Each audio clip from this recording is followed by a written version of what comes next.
You are indeed first, Jason. What's up, Sean? Give me 1 second. I'll be starting this here in 2 seconds.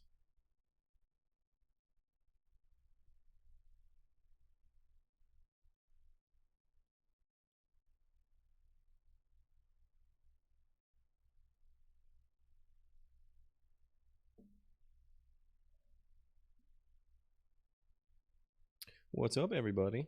How you doing? How you feeling?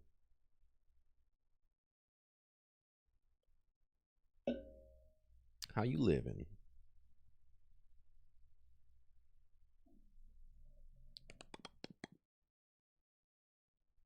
I don't know where to look. How you guys doing? Today we're going to be tattooing this little rose. Yeah, you get the idea. I've never tattooed this fake skin before. I don't know how well it works, but we're going to find out together. Today on Pony Lawson Tattoos a Rose.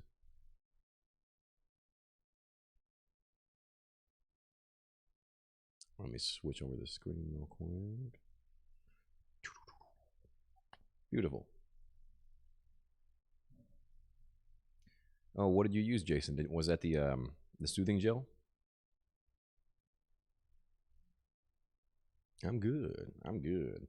I saw you mention I didn't write you back, but you said you were interested in another patch tattoo, huh? That'd be sweet. We should make it happen. What's up, Ben? How you doing?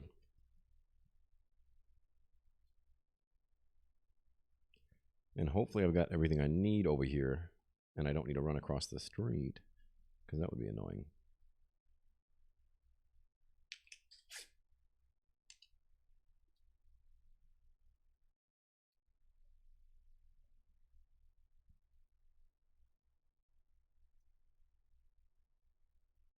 What's up, Albertus?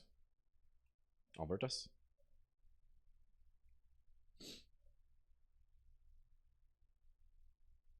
Get off of me. Yeah, indeed it is. The legroom that is no more.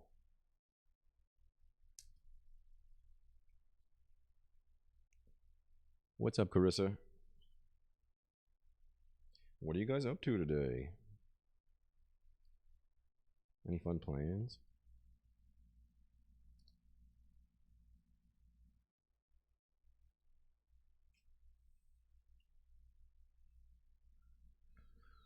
Right on. Yeah, it's we kind of picked them at random. So I know some get kind of left behind, but there's just so many emails that we get sent, so it's kind of hard to go through all of them.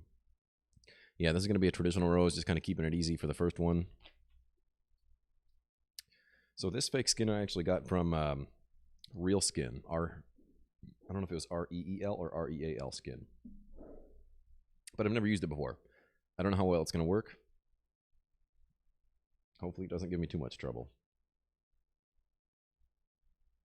If so, I do have another fake skin here from a pound of flesh that we can use, but hopefully this isn't too bad. Hey, thank you, Anthony. Thank you.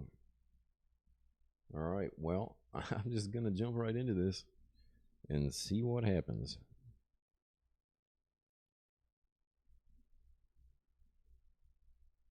Hopefully this is dry enough. I put the stencil on yesterday and let it dry, so we shall see. Real skin. Okay, that's what I thought. What's up, Tom?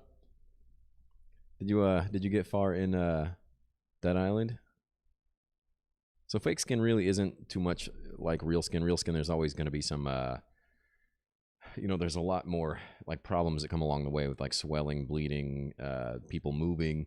And then fake skin usually kind of, I don't know, it's just not the same, but it kind of gets you used to motions and techniques and stuff like that. So with this one, like I said, this is the first time I've used this real skin. So the only thing I really did was I just made sure it was nice and clean and then dry. And then I applied this stencil solution on. And it's a stencil solution that I'm working on putting out there. Hopefully it's available early 2024.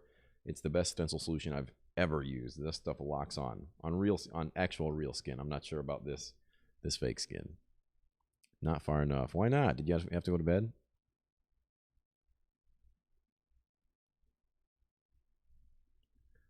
What is the actual neo-trad? Because I used to think it was basically traditional with expanded colors, more complex design, but now it seems like it's all Art Deco and no traditional elements. Well, as long as the traditional elements are, you know, there's going to be some line work in there, usually a couple varied line weights, and you're still using the traditional rules of putting in black before colors, typically. So it uses some of the same rules as traditional tattooing, but it's just like you said, it's kind of expanded a little bit. So you're not wrong. Good, Carissa. How you doing? How you doing? All right, I might have to adjust myself here because I get some. All right. Hopefully I got enough light here.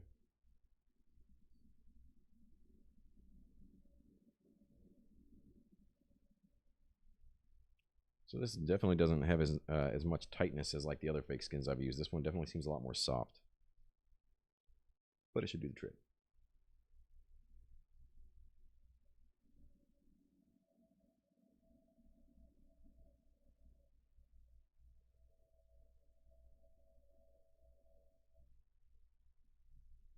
It doesn't seem as forgiving, maybe? I don't know. I'm using an 11 liner. Normally I would use a 9 liner, but this one's got an awful thick outline. You're quite hard to hear. My volume's all the way up and I can't make out what you're saying. Sorry, let me turn this up a bit. Is that any better? Let me know. Or I'll just scream into the microphone. Sorry.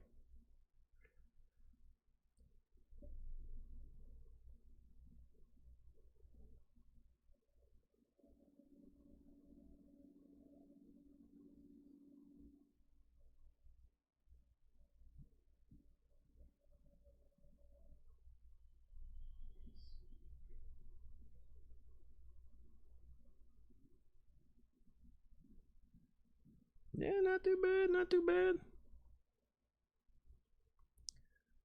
bad. The final amount was just under 3,000. Very close to 3,000. I was hoping for 5, but hey, that'll do. I was pretty happy with our first stream. It was great. Oh, yeah. I'll just speak really soft and slow into the microphone and put your children to sleep. I'll read bedtime stories.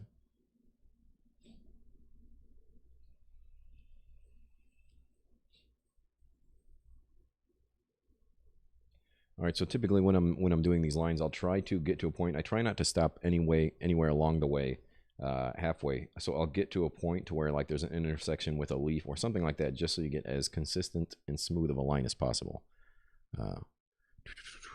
Yeah, it was good. It was a good amount. Like I said, I was happy. At the end of the 24 hours, I hit a wall. That was tougher than I thought it was going to be.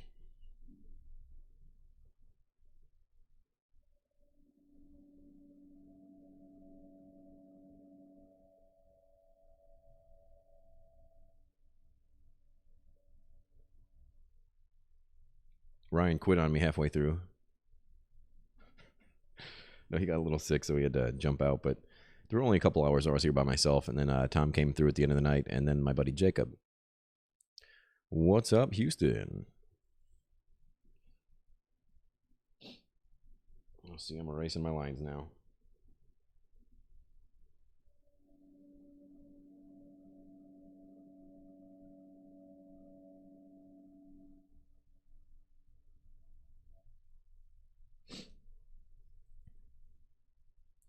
Thanksgiving was good. It was pretty simple. Just had, I mean, you know, a basic meal. No turkeys, no meat, no cheese, anything like that. But it was great. It was a good time. Good people. Right on. Thank you, BBW. Baddie. Are you the baddest, BBW?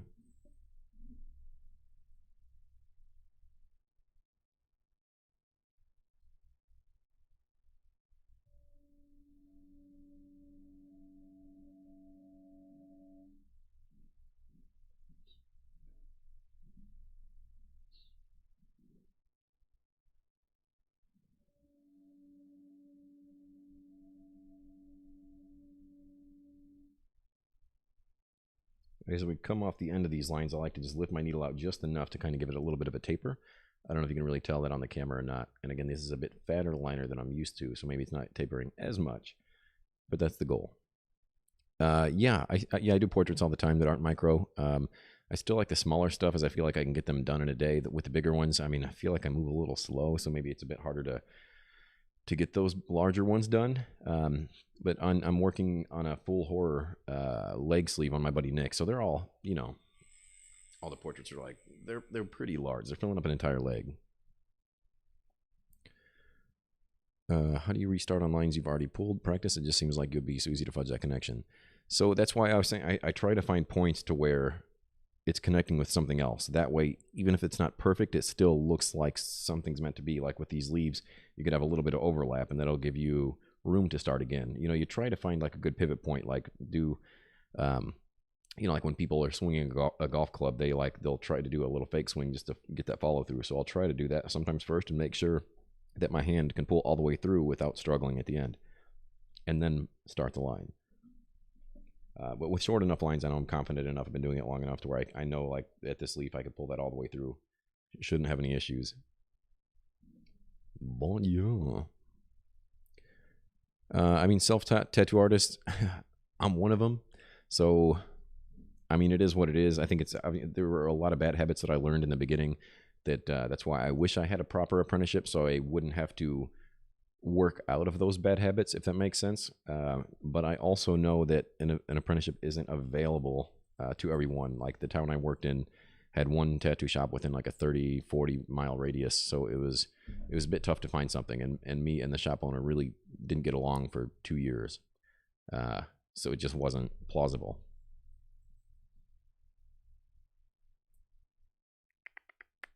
Thanks, Alexander. You're awesome.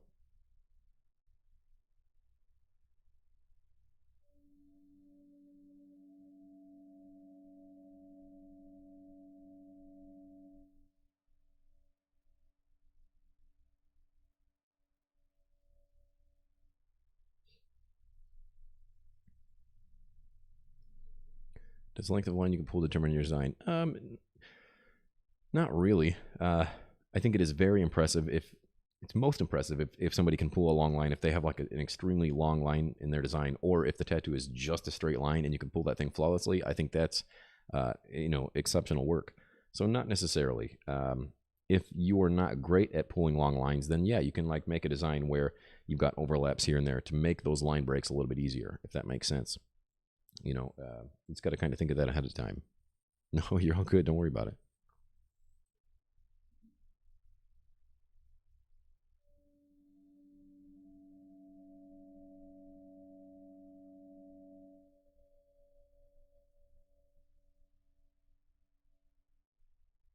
Like, see, at the end, my hand kind of got in the way because I'm trying to not move this around on camera, but I'm just going to go back into that line a little bit and follow it through to the tip.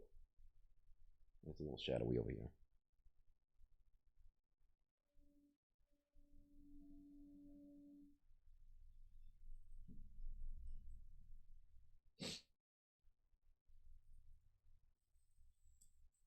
And obviously, when you're tattooing it, you don't hesitate to like move yourself around the tattoo. You know what I mean? If you need to work over here to pull a better line, if it's just more natural for your hand, in this case with the fake skin, you can pick it up and move it, which makes it nice. I have not. He actually, Landon just hit me up recently asking if I could come through in December. So I'd like to find time to go over there for a day and work on the third session. We've done 2 so far, and he's an amazing artist, and he's an absolute gentleman. He's one of the nicest people I've ever met in my life. Critiques about drawings? Possibly. I would consider it.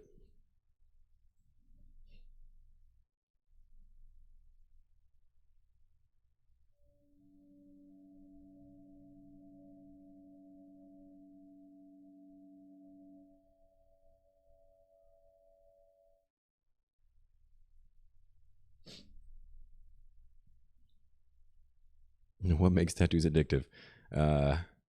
Yeah, they are. I don't know. The first one's always tough for people. It's usually always the toughest one because they don't know exactly what they want. But after that first one comes, then it kind of opens up your mind a little bit more. And you know, I don't know why they're addictive, but they're terribly addictive. I mean, it's been a few years since I got one, and then I got my back started, and then I got one on my belly, and then I got my back again. So now and then I'm getting another one in December. So I mean, I feel that once you get that itch, it's hard to stop. If a person lays down solid tattoos on fake skin, are they near the point of seeing an apprenticeship? Well, that's a tough question because I feel like you should be in an apprenticeship before tattooing fake skin. Because like I said, you could be building bad habits that the tattooers, a lot of tattooers, two kinds of people. Some tattooers will think that it's impressive that you're tattooing fake skin and they like to see that work you do. But at the same time, you're building bad habits that they might have to untrain you, right? So I think the best possible thing is to build a solid drawing portfolio. And then from the drawing portfolio, you show them, you come back, you let them know how bad you want it, and then they can put you on fake skin or however they want to train you. So it really should be apprenticeship first. Drawings, then an apprenticeship, then fake skin. Blake, I'm using a ACUS. I don't know if that's how you pronounce it. It's called an ACUS machine. It's one of the best machines I've ever used. This thing's super versatile. You can change out the cams.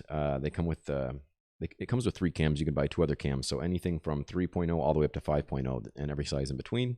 And it also has 5 mode settings. So it has a really, really soft, it has actual give. And then it has, it's like, what is it? -2, -1, 0, 1, and then +2. Something like that. It's either 5 or 6 settings. I'm not sure. You think YouTube and online courses are enough to become a good artist? I started tattooing a year and a half ago, and that's all I had. Even they don't accept apprentices. I mean, they're good. I definitely wish I had this kind of content when I was starting. I think it would have helped me a lot. But again, it all depends on the shop you try to end up at. Some people will turn you down from working there if you've ever worked in your house, or if you're currently working in your house, again, because they don't want you to work. They don't want to have to work out those bad habits. So it's a tricky one, but it's also hard for somebody to say no if you're pulling off amazing fake skin tattoos or whatever the case may be. The problem is with tattooing out of your house and not having an apprenticeship, you're not aware of all these diseases that can be passed, and they can be passed very easy. A lot of times when I see emails that are sent through of home tattooers, I don't generally critique them because I don't want to give them attention because it's hard because I see a lot of bad habits. I'll see them like putting things on their tray that don't belong there. I'll just see a lot of dirty setups. And again, they're completely unaware, so it's not necessarily their fault, but it's just best to get an apprenticeship if possible, color or just black. I like both color and black and white tattoos. I think color is a lot harder because with black and white tattoos, you just have really 5 tones or 6 tones, whatever you work with. You can tattoo in nothing but black. When it comes to traveling, it's a lot easier, so to me, black and white is a lot easier for several reasons. But I do love some really good color tattoos. Those are probably my favorite tattoos to look at. Come to England and tattoo me.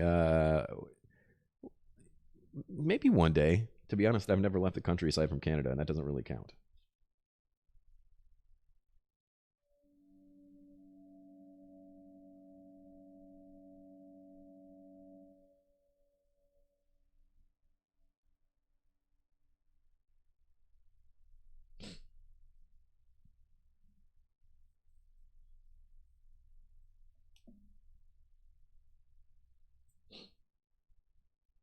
And like I was saying earlier, I stopped it there. I didn't struggle to pull all the way through, so I stopped at the leaf. So now I can continue off that leaf, and it should look pretty natural, right? If all goes well. Fingers crossed.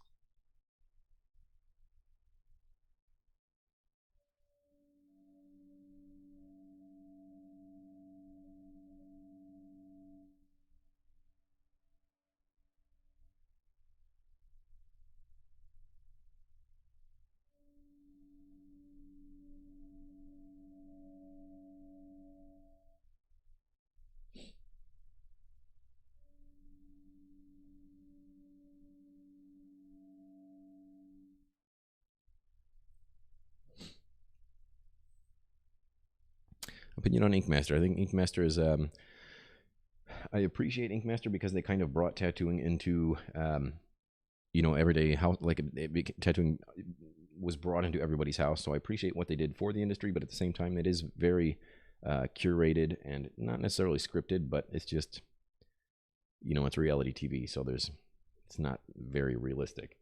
But I do enjoy watching it. I've been watching the newest season. I'm rooting for I don't want to take any favorites, but Glendale Bully is fucking fire.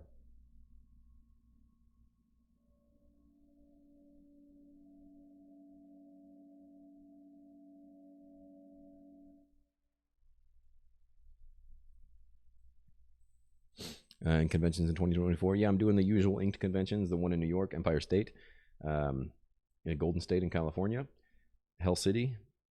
I'm doing a 90s con in Hartford, Connecticut. Probably a couple more that I can't think of. Right on, Nick. Thank you. Yeah, Albertos, you never know. I mean, just keep doing what you're doing, and we'll see. Yeah, Bobby, I know he is badass. He's just a solid, all-around great tattooer. So I think he'll be in the top 3, if not top 2, or even win the whole show. But who knows?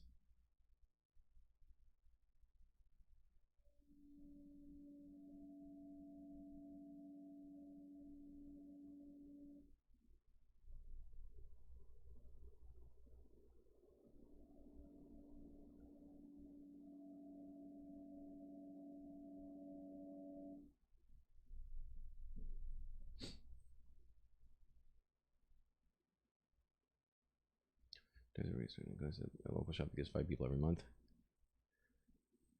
I'm afraid I'm too old to start tattooing. No, you're never too old to start tattooing. If I'm not mistaken, Bob Terrell, one of the greatest black and white tattooers out there, started at near 40, maybe?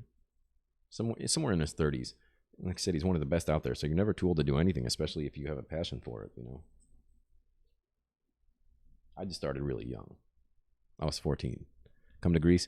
Maybe.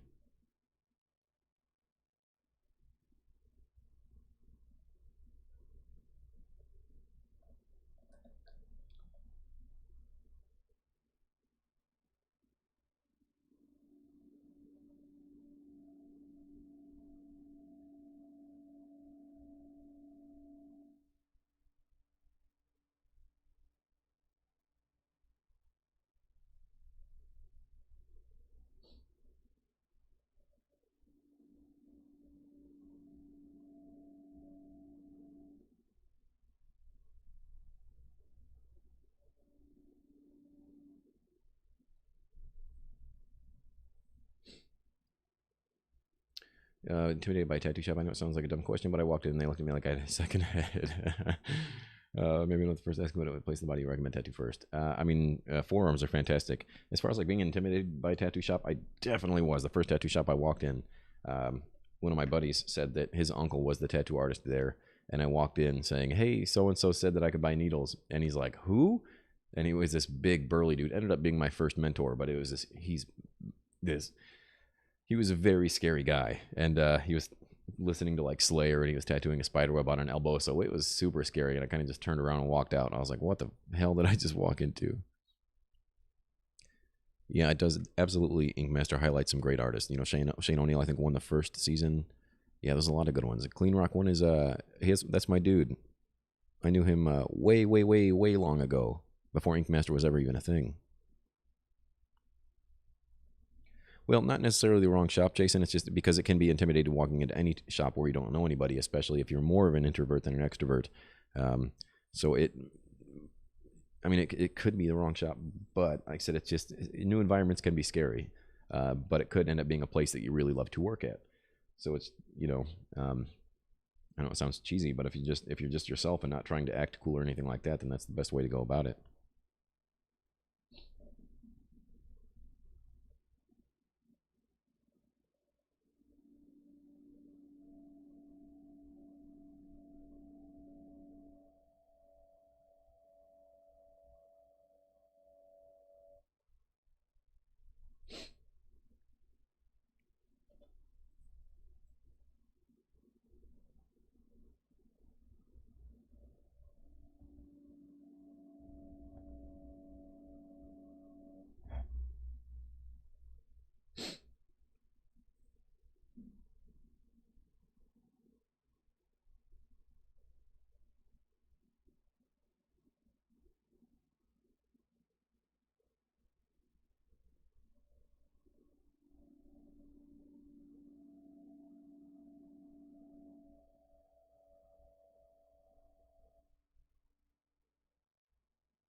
Thanks, Eli. I mean, I get a lot of my brushes from, I mean, I don't get a whole lot of them, but Tattoo Smart, I know they've got a lot. That's the general one I know.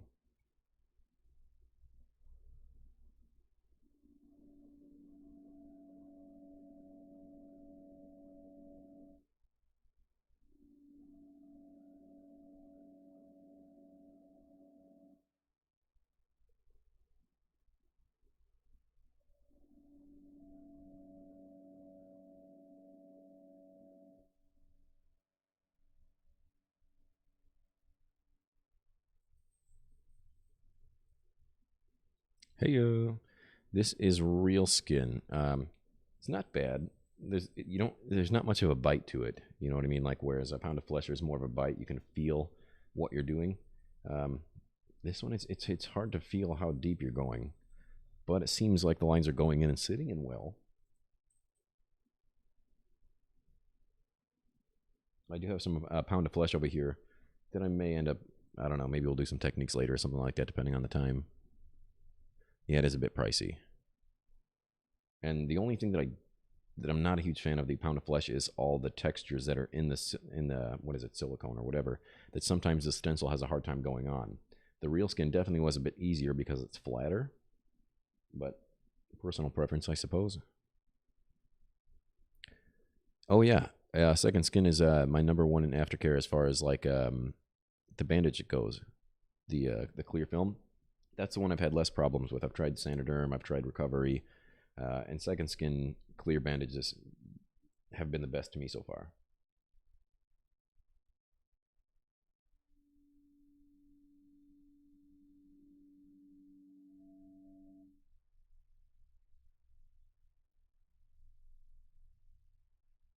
Yeah, Branda, I've done lots of live streamings on actual skin,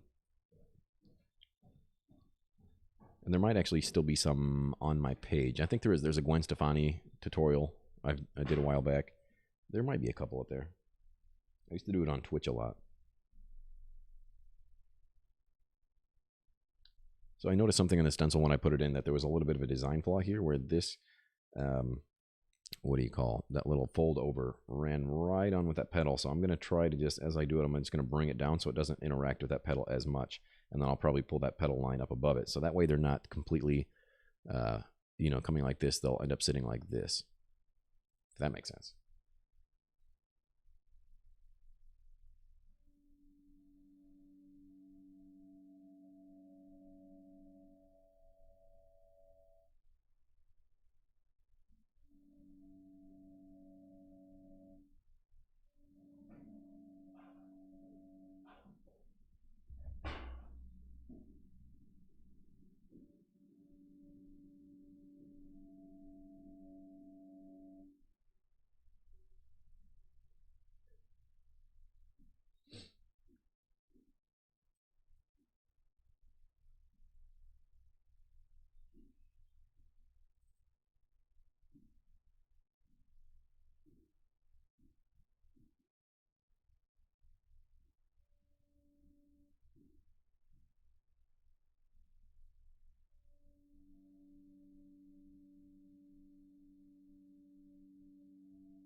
Yeah, I do conventions, Juicy. I don't know if you heard me a second ago. I've got a handful of conventions I'll be going to next year. I think they should be up on my website.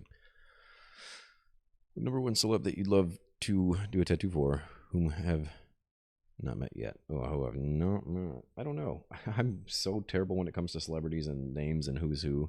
Um,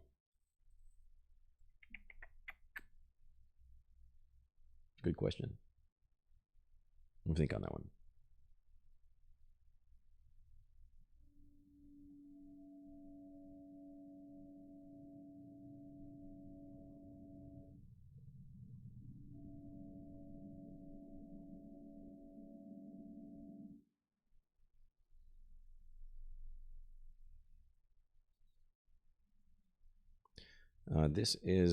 It's actually not a voltage. This one's on hertz, and it's running at 98 hertz.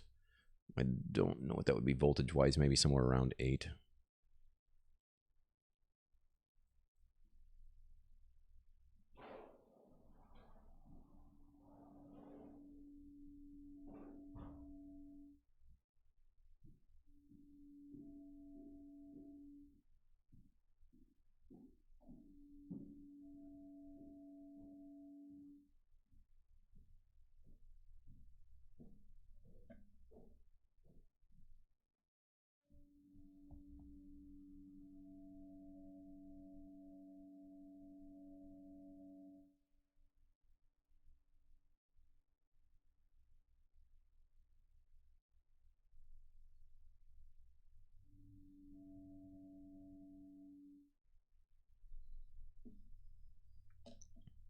Fake skin is skin that is not real. But this one in particular is it's silicone essentially. Pretty sure.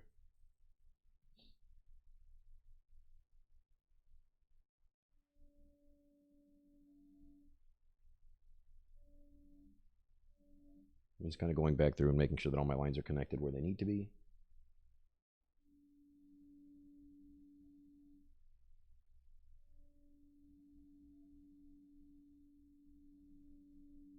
You got to be real careful when you come to that, because then you could end up making some lines thicker than the others, and then you're in a huge mess.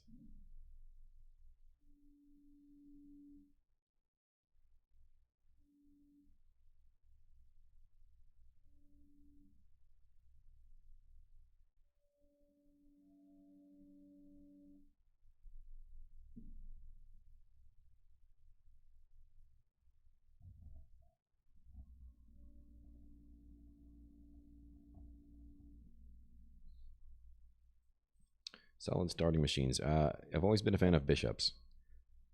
Bishop machines are pretty solid. They never failed me. Anything I want them to do, they do. The color packer works great for lining, shading, and coloring. If you want something softer hitting overall, the shader is great. The liner hits super hard, so that one I would probably stay away from if you're new. But again, this is stuff that if you have a mentor, they should be, letting you know.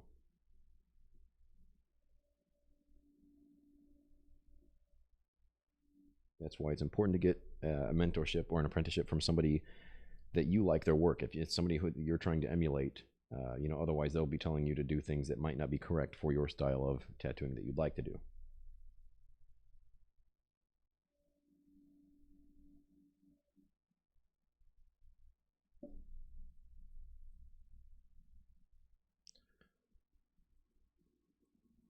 Is there any way to imitate blood to be closer to a person? Really? I mean, not a stupid question. It's just I haven't ran across anything personally that is anything like real skin, or anything like actual skin, I should say.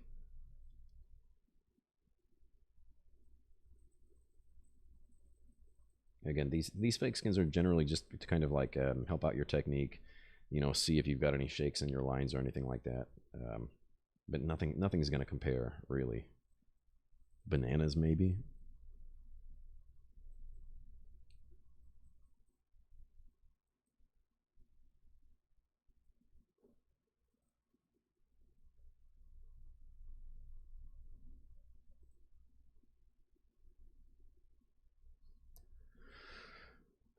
Bad habits are just like general cleanliness. Cross contamination is a huge one, like holding onto your machine and then touching something else, grabbing something else that's shouldn't be touched. Because granted, your apprenticeship, before you even get on skin, you should be like thoroughly taught in bloodborne pathogens and cross contamination. But if we're talking about like at home tattooers or something like that, it's always going to be cross contamination is the number one thing I see. It's why it's hard to suggest tattooing at home, because they're just the things that you're unaware of. You know, that's how you make mistakes. That's why you need a teacher.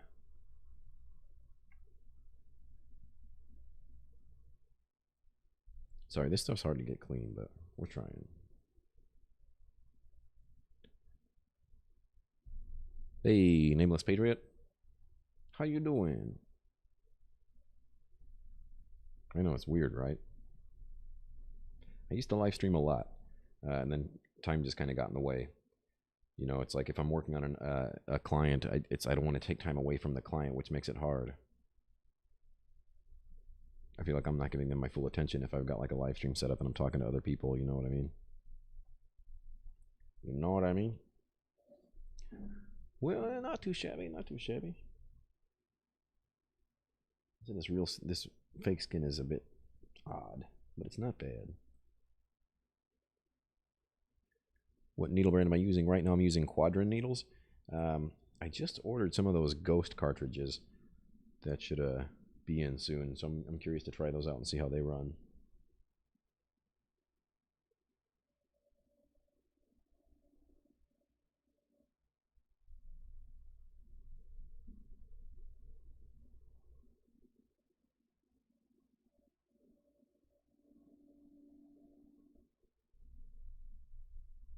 One thing I will say about this REL skin, it's the brand of the skin I'm using, that I do like about it is like with most fake skins, if I pull a line, they're almost too perfect, right? They don't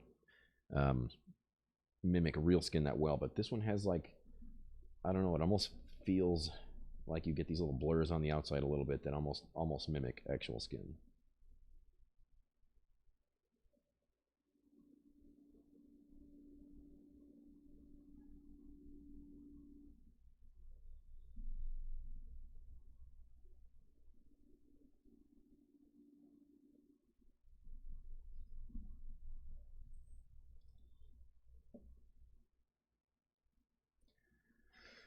Ooh, tattoos on fingers.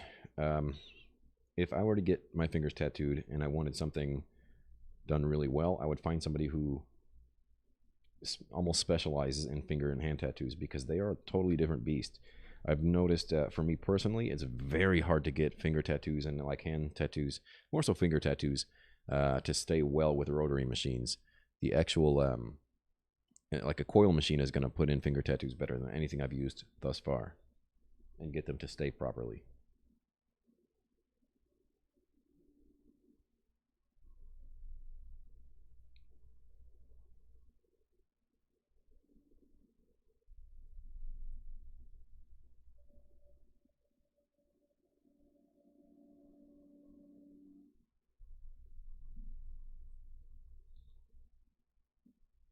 Quell. No, I've never heard of Quell.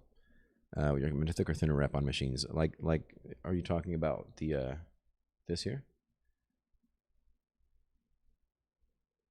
I don't like them too big. You know, like I see some people like tattooing like this. I don't know how they do that. I like it thin enough to where the vibration's not bad, and this machine doesn't vibrate hardly at all. But I like it just enough to be a little squishy, but still feel more like just a fat marker. You know what I mean?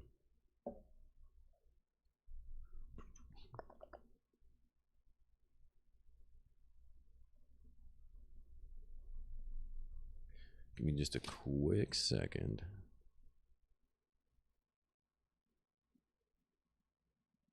Yeah, so I don't like mine super thick, but not super thin. Somewhere in the middle.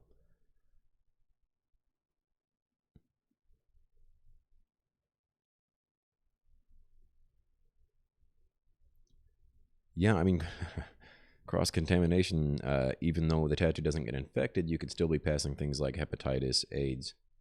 The list goes on, and you're never going to physically see that. That's just something that's in their blood that they might not be aware of, that they contracted several years down the road. So I mean, if somebody is going to be tattooing at home, that's I mean, honestly, don't be lazy about it. Study up on bloodborne pathogens. There are several videos online. There are courses. IACPRI.com, I think, is one of them. If you just Google search bloodborne pathogens course for tattooing, you'll learn a lot. Because I mean, nobody can stop you from tattooing at home. The people that are doing it, they're gonna do it, right?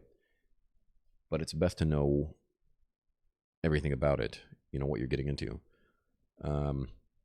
Right now I'm using an 11 round liner, which is thicker than I normally use. I usually use about a 9, but since this stencil was pretty thick, I just decided to go with an 11. I was actually born in Oklahoma City, but I don't know. Because what, tattooing just became legal in Oklahoma a handful of years ago. So I don't think many people are putting on or big tattoo conventions or something that has been around for a while. Yeah, I do have a Dan Cuban machine. I think it's wonderful. I think it pulls some of the best lines I've ever used, to be quite honest. But it's a hell of a setup. You know, you have to have an actual clip cord, and in that case, a clip cord cover. So there's a lot more to it. Actual needle bars, the rubber bands, the whole 9 yards. So it's a bit more of a setup, but that's what Landon's using on my entire back, and those lines are precision clean and nice and dark. Finger placement may be quick tip on maintaining needle depth. So as far as, all right, we're not using blood here, so I'll show you. But usually I'll put my middle finger underneath the cartridge here to kind of hold the cartridge, and my first two there, and then I use my pinkies to hold on to and stretch. It's a 3-way stretch. I'll be stretching this way, and then I'll stretch the other way with my pinky, and then lay it down. And that's how I kind of control my depth, with my pinky being there, and I kind of just drop it in. And then it just feels stable with my middle finger right underneath it. All blue tattoos, do you think they're going to hold up? Yeah, I mean, any tattoo will hold up well depending on who does it and the application. So, I mean, blue tattoos for sure can hold up for a long time if they're done well. But they are a lot harder to tattoo than your standard tattoo. They can be trickier because when you're tattooing with just colored ink like that, especially when it comes to outlines, it's a lot thicker than lining ink. So it can be more problematic. So I think that's probably where it gets a bad rap. But I mean, there are people that specialize that, and I think, that I've seen healed photos from 5-10 years down the road, and they look fantastic. For like a decade. Has it really been that long? Holy cow, time's going by way too fast. I remember when it became legal.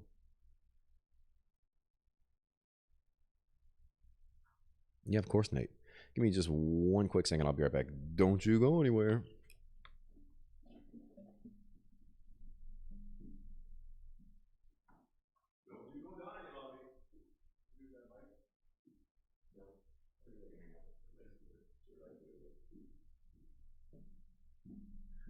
One second.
Is it bad to draw?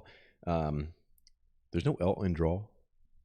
It's bad to draw your tattoo and make the artist copy what you drew. I just know how to draw and want it exactly like I drew it. I mean, that's okay sometimes, but a lot of times people really don't know what it means to tattooify an image, right? So the artist is generally going to make changes. They'll keep it a lot like your drawing, but some things might not hold that well, and usually tattooers know best, so that's why they do that. Although some people do bring in like their kids' drawings and have them draw those.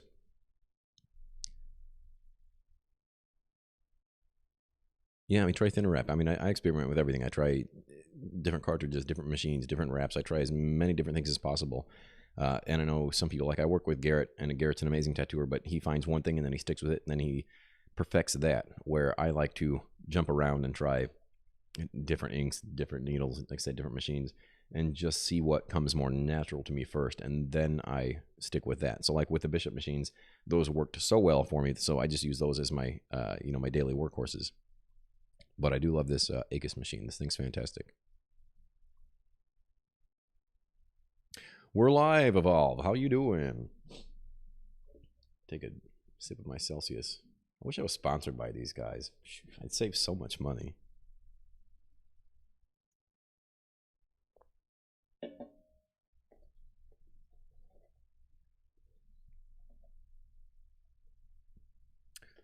So we're going to get into color. Hi, Mom. You made it. We're going to get into color. And for this one, since it is traditional and it's not super big, I'm just going to be using a 9 curve mag standard, which is a number 12. I'm legally blind, so I can't read what I'm writing. No way. So are you having this... you have 2 tattoos right now. So how do you know what tattoos you actually got? Maybe they gave you something else, and they just told you it was, like a butterfly on your back or whatever. Yeah, Thanksgiving was good, Evolve. It was a good time with good people. I got to see my mom for a little bit, so that was nice. Good, Ayo. How are you? How you doing? Major scars. Harmony is wondering if it's okay to still get tattoos. Yeah, it's okay to get tattoos over scars as long as the scars aren't too huge. Some people can mask those, but you want to wait for the scar to be at least healed 3 years, I think, is a general rule, because the ink, if the scar is not fully healed, the ink could still spread over the scar. Banned it back in the 60s following concerns potentially. Yeah, so I guess it's been legal for a while. But that's the problem with states having, if it's illegal to tattoo in a state, I mean, if they're just causing people to tattoo out of their homes, which can obviously be very problematic.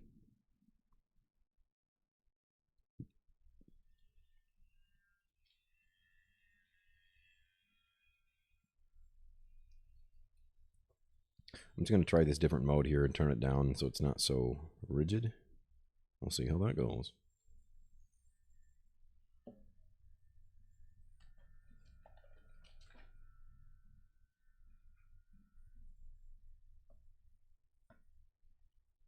And obviously when you're coloring a tattoo, especially a traditional tattoo, you always want to color the black first, and then the colors go over the black.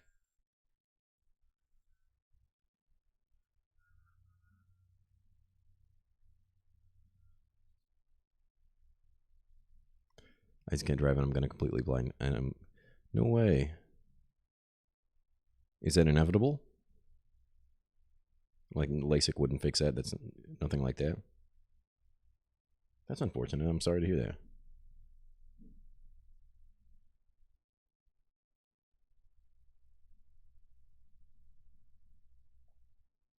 When we're coloring a tattoo like this, again, especially traditional, you try to keep in the rule of thirds. So usually you'll do like a third black, a third color, and then a third skin tone. So we're just going to fade away from the line on each of these petals, push our way. Me personally, I'm not one to like shade sideways. I push away from, or I guess toward, and taper off as I'm going. So I'll make the deepest black. Yeah, the skin is so weird to feel. But I'll generally like just tattoo up against that line to keep it nice and dark. And like I said, just kind of push away from it.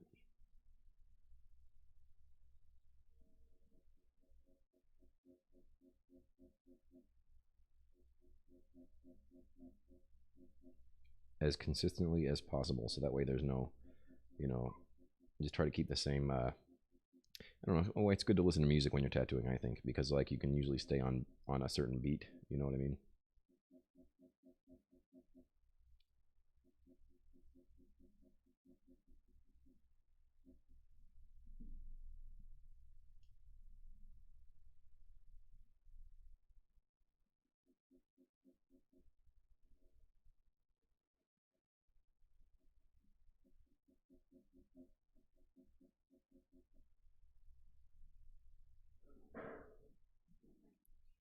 Damn.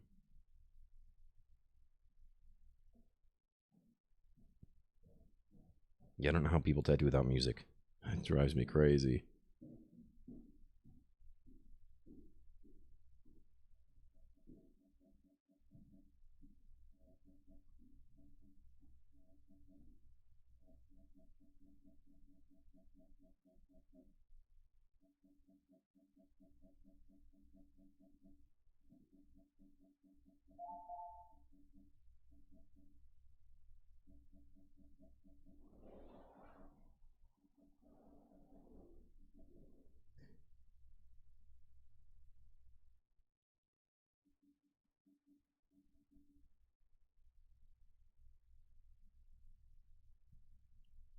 Right now, this is a 4.1, so it's a bit well. 4.1 is good for solid color packing for sure. Usually, if I'm shading, it's something a bit shorter. But as far as like the solid color pack, I feel like 4.1 is pretty solid.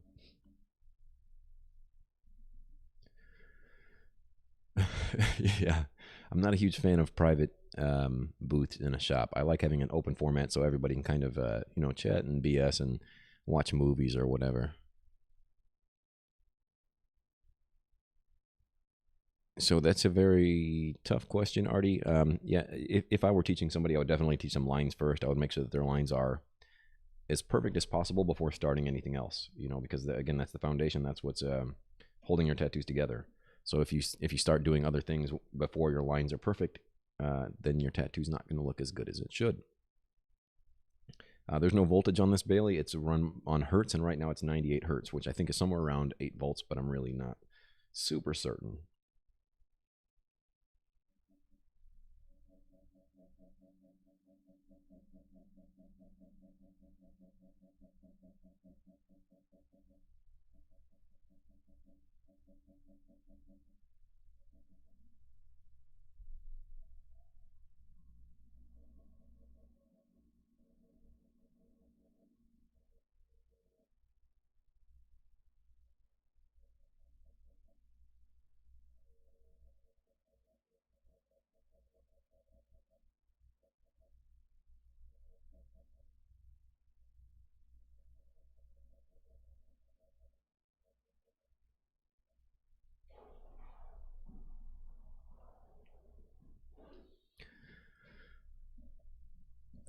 Generally, Patriot, yeah, you should. I know I didn't have a glove on while I was showing you how I hold it, but yeah, it's just good to get into that vibe anyway.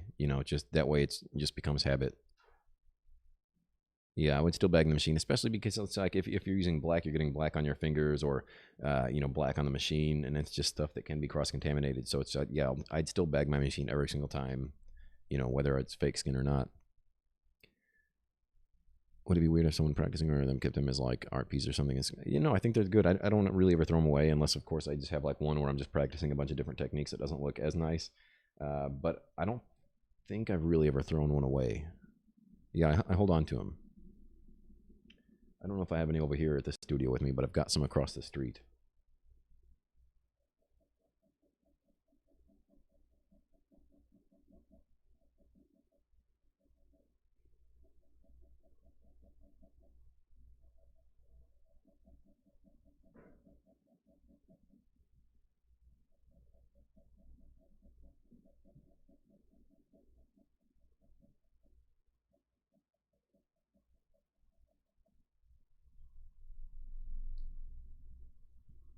Bag,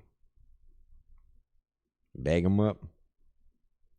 You chat out with your guys during the tattoo? Absolutely. Um, I mean, it is tricky. So, like, if I'm in a tricky area, I might like shut up for a minute. But I talk my ass off, and I like getting to know about the clients and like having a bond with them. I feel like it's pretty awkward if like 5 or 10 minutes go by and nobody says a word. I don't know. I'll think of something to ask them. But yeah, I'm generally talking most of the time, which probably slows me down, but whatever. Yeah, yeah, yeah. Bag.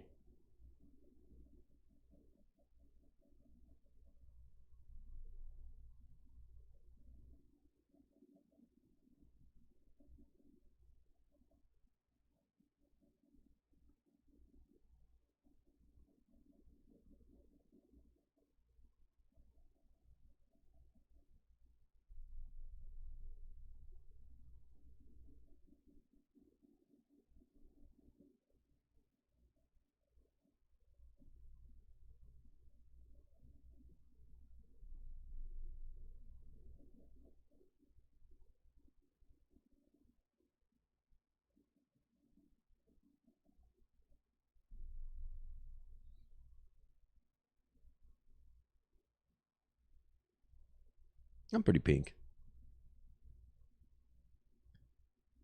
Wasn't one person. Yeah, no, these are definitely gloves.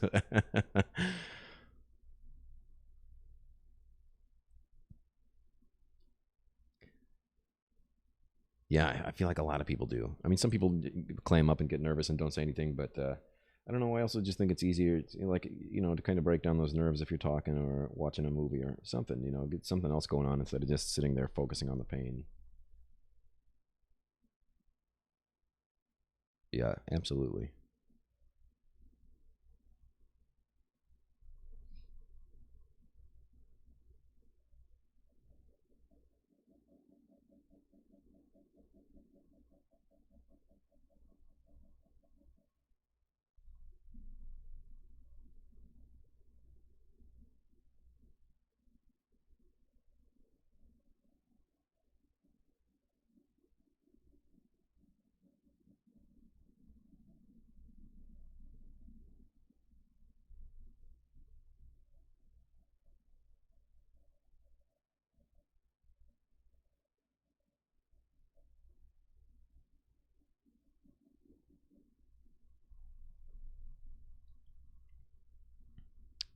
Oh, I definitely do. I don't know if you're talking about me or not, Victor, but 100%.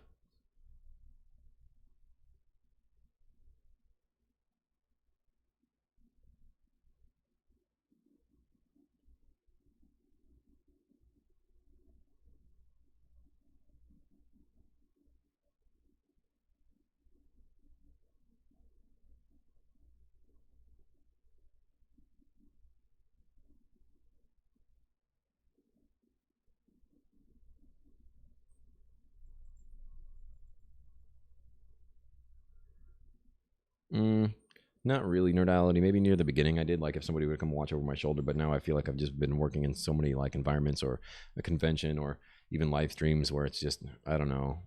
I'm super comfortable. So not really. Not really.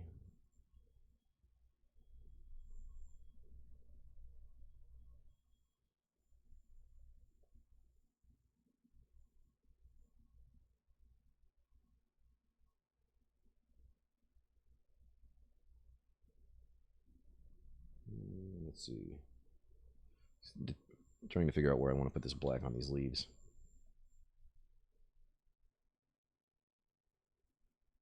Maybe I'll just put it on one side of the leaf.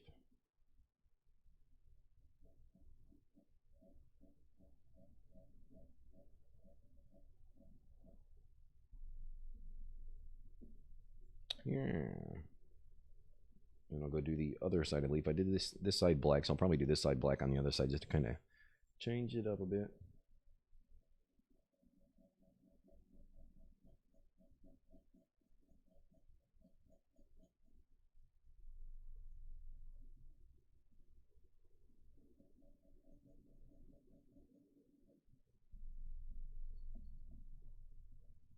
Paging Dr. Ponyo. Dr. Ponyo. What can I trying tattooing if I don't have access to fake skin? Um, I mean, yeah, your is a good one, but I mean, like bananas are always good. The banana skin is great. Um, Oranges are kind of like what I practiced on a little bit when I was just starting, and when I got into a shop, he had me tattoo on oranges just to see if I was like going too deep. You're not going to get quality tattoos on oranges, but it definitely helps out with your technique.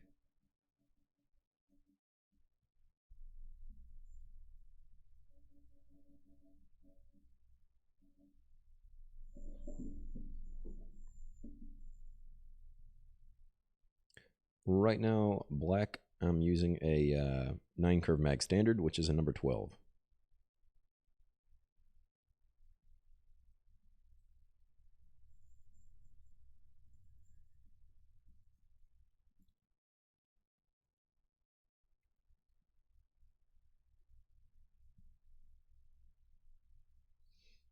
My favorite style of all time, I think, is neo-traditional. It has good traditional values.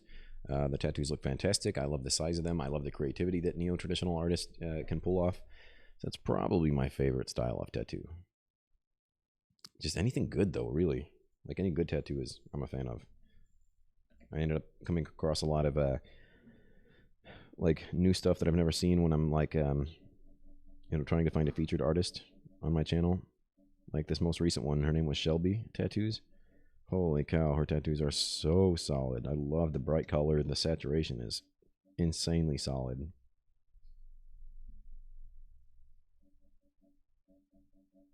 I just like looking at any good tattoo. Or when somebody has a very unique style, like Sad Amish. Lucky enough to have one tattooed by him and getting tattooed by him soon. But he has his own unique style, so I think that's always rad when you see somebody that just has something that's different from everybody else's. You know, doesn't really have a name to it or anything. You just know it's theirs.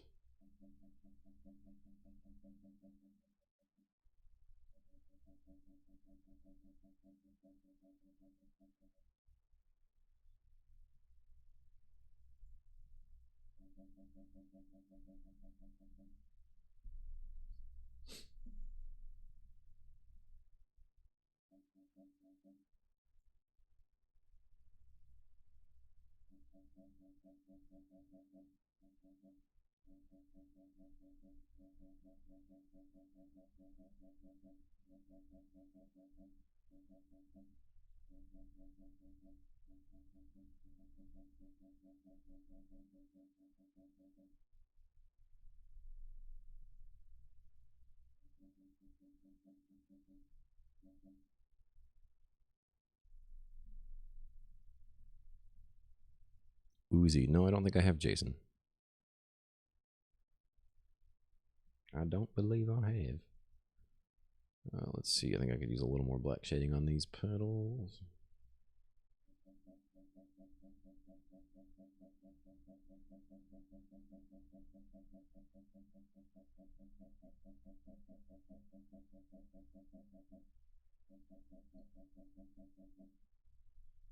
Kind of watering it down right now so I don't get as black.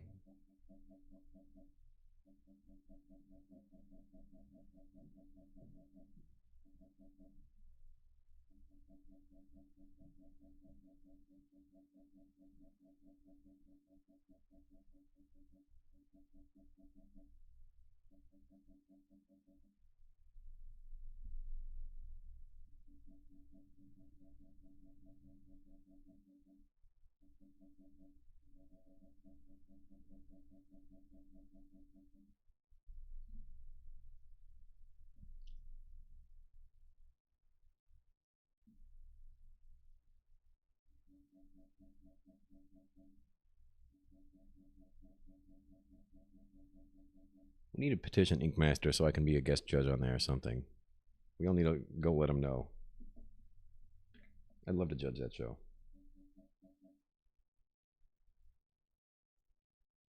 Tell me one pony.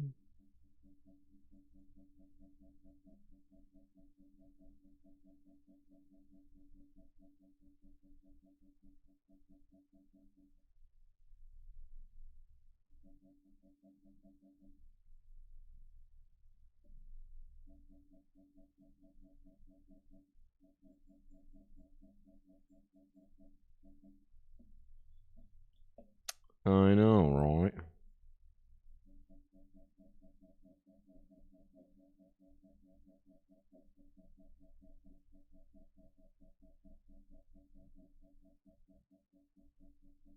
Like I get why they use celebrities for guest judges because it gets more people to watch, but still, it's like I don't know, have some other tattooers in there. That would be so much fun, Sean.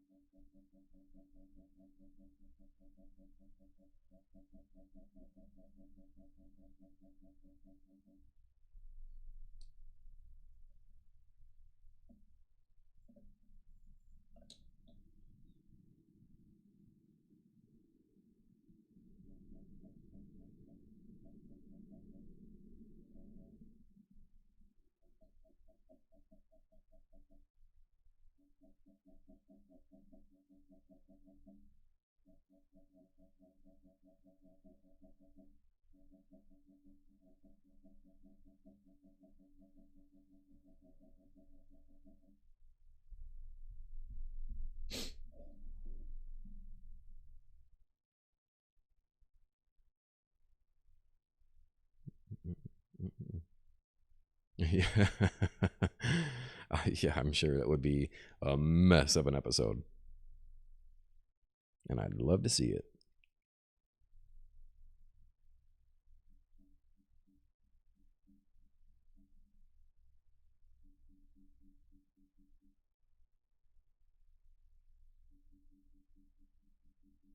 Mad Chicken just subscribed. What's up, Mad Chicken? I don't know if you're watching or not. And if you guys haven't subscribed, you should do so. It's free. It helps out the channel so much. And I'll love you. This is called Real Skin. Oh, you are watching Mad Chicken. What's up? Thank you for subscribing. This is called Real Skin, R-E-E-L Skin. It's the first time I've ever used it. It's a bit weird. It's not bad by any means, but it's like it definitely picks up every little stroke, which is it's a little weird. I don't know. Not bad.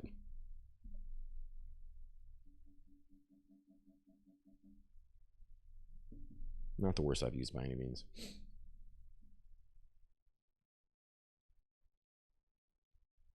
Oh, right on. I'm always watching. All right, creep. I'm kidding. I'm always watching.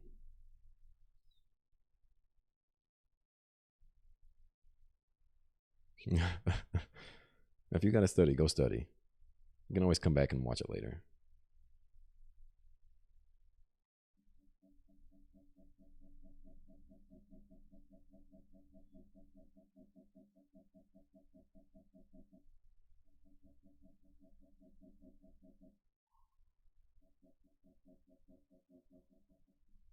Thanks, Blacking Tosh. Not us. Blacking Tosh, not us.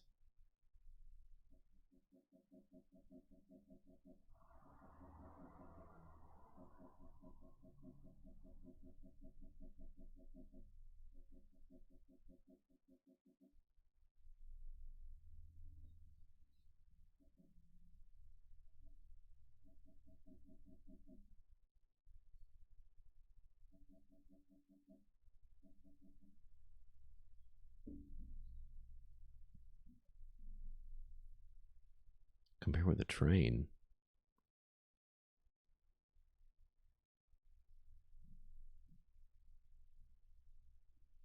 Favorite colored ink brands? I'm a little all over the place. I do love World Famous Ink. They've got a plethora of colors. Eternal Ink has always been a pretty solid go-to. You know, they've been around for a hot minute. What is that? I've never tried those inks. They're called Industry Inks. But my buddy Eric is the chemist for that company. He was the same chemist for Eternal Ink and the same chemist for Fusion Ink. So he knows what he's doing. I've heard good things.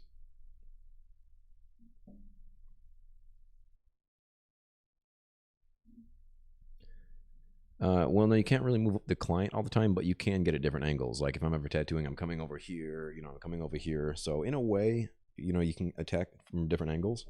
But, no, I don't think it's bad practice. I mean, since you're able to do it, you know, why not?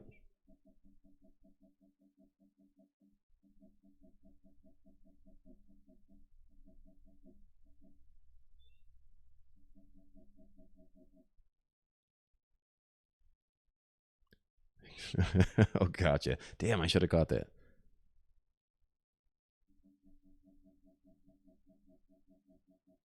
What season was that from? What episode?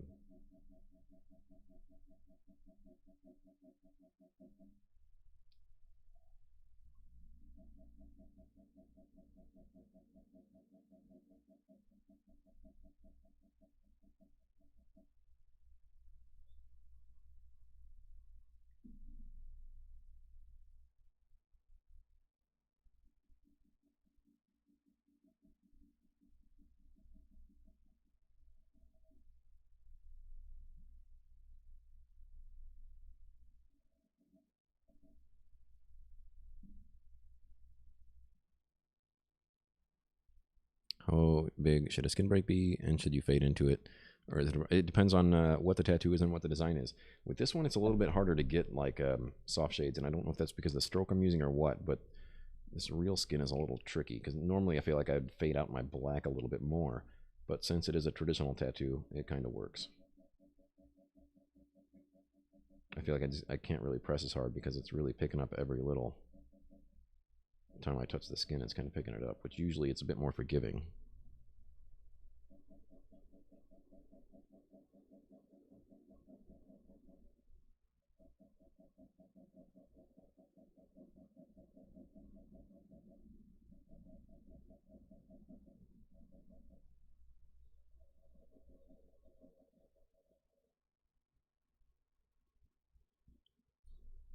Oh, gotcha. The Flanderses. My buddy just brought me a Ned Flanders with the hooves, a little action figure with the hooves from Treehouse of Horror, and a hippie Homer.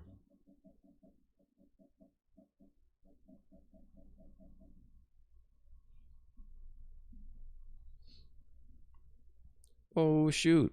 Thank you, Patty. That's so rad. Reviving your love of tattoos. Did you fall out for a while? Thanks for that. I really appreciate that.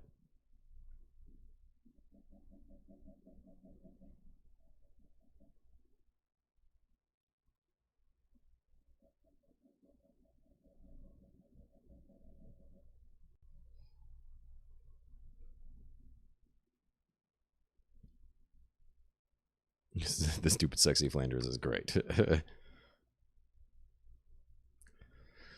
mean, West anytime soon would love the micro tattoo. Yeah, I actually was just in LA. I don't know when I'm going back.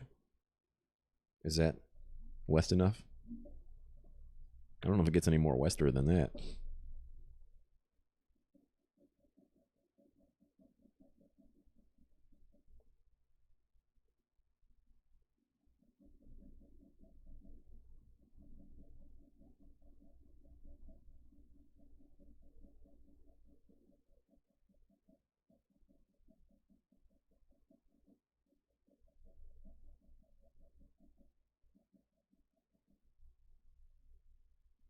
I thought you said west.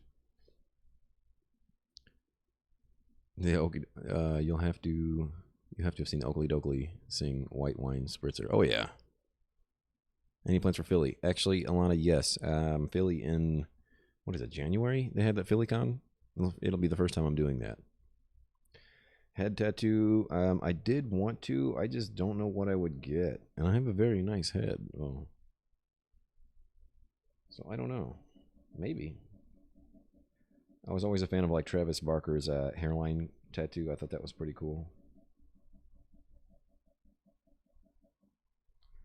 But I also think it looks silly when the head tattoos are done bad or like the hairline is just weird. So I don't know. That's a tricky one.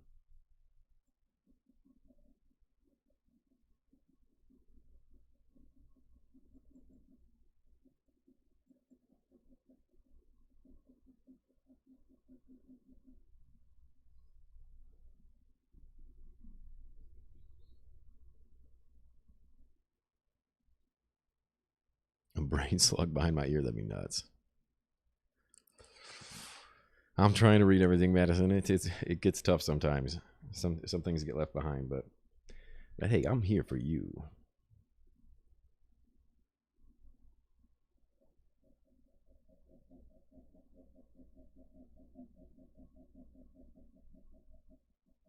Now, if the chat ever gets too crazy, then I won't be able to. But for the time being,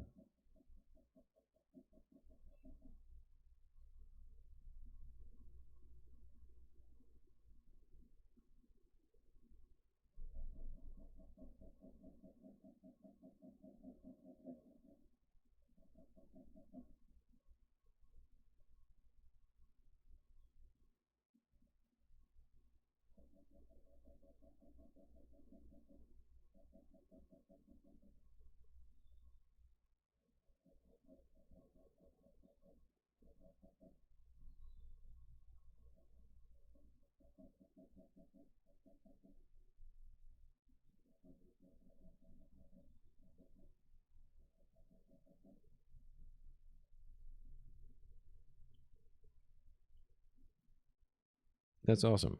Right on, Outlaw.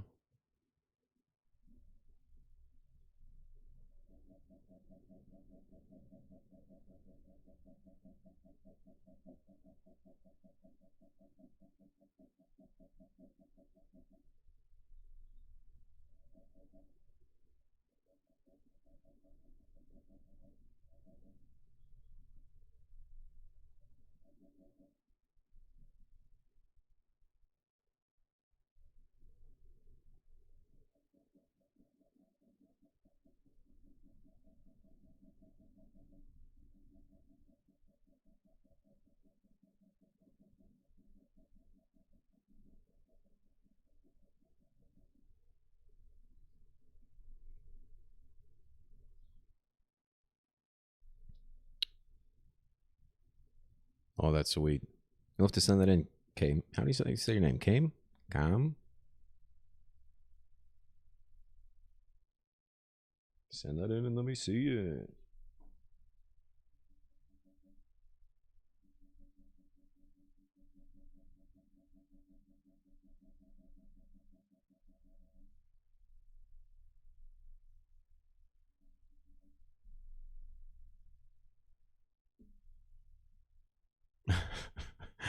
Rammer time.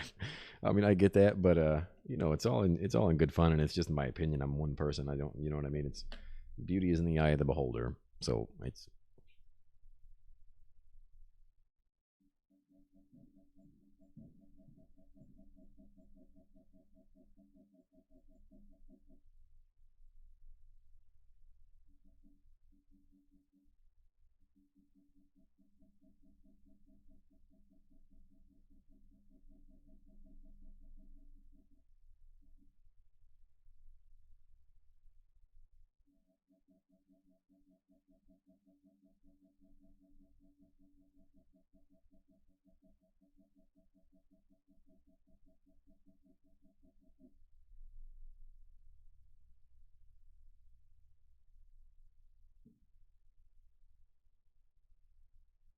mm, yeah. I mean that's Zachary. That's getting down to like the nitty gritty. Like some people's skins definitely take bug pin needles a little bit easier. That would be like a .10 or smaller. It should be what is it, a 25 gauge, and like 30-35 gauges are going to be thicker. So I mean, it could definitely affect skin differently. I just, for the most part, I mean, I switch back and forth a lot, but right now I've just been running standards for the past couple of years, which would be number 12s, which would be like 30-35, and they seem to handle all the skin that I run across, you know, as good as I need it to. You can see a little bit more of the peppering, but I think that's fine, especially when these tattoos heal. It's that's going to kind of bleed together enough anyway. Where bug pins are going to look a little bit more smooth, but I feel like it's trickier, more tricky to get in the ink. What's up, Bunny? How you doing? I don't know if you're watching,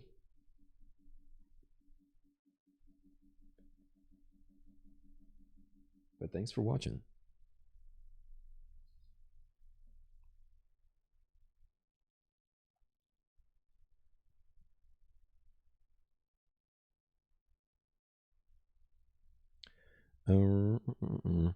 Yeah, just email. Yeah, label it collector. Exactly. Put that in the subject that you're a collector. That way, like when I go through and look for collector tattoos, it's easier to find.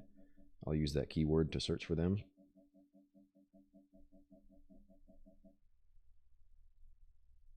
And just let me know a little bit about it. Let me know how long you've had it, how long it's been healed, whatever the case may be. I think the more information, the better.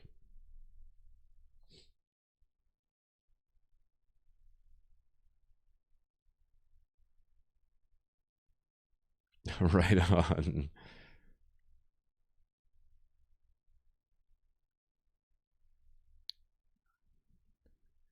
Hmm. Um.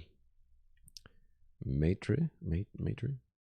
That's a tough one. I mean, a lot of people like to advertise or have a boosted post via Instagram. I try to just do unique work that stands out from the crowd, and then it gets shared through other bigger Instagram profiles and whatnot. I feel like that's always worked for me. And as far as finding an apprenticeship goes, Anna, just having a very solid drawing portfolio is the biggest thing you can do. You can visit a bunch of different shops, and if they say no, maybe visit them later, visit them a month afterwards, or whatever the case may be. You keep going back if it's a shop that they really like. But just having a solid drawing portfolio is the biggest, piece of advice I could give you. Send it to ponycritiques@gmail.com. Make sure to spell critiques right.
Pony is my real name. Yep.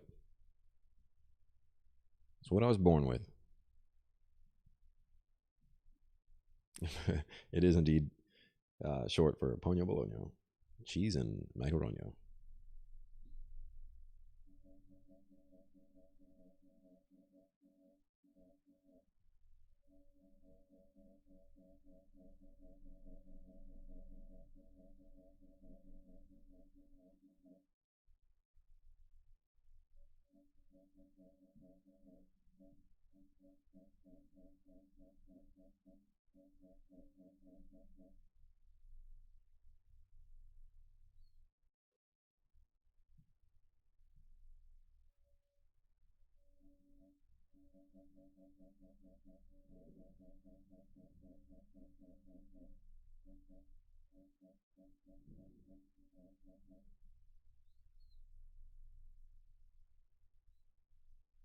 Thank you. Yeah, it was my great grandpa's name, so they just kind of passed it on to me.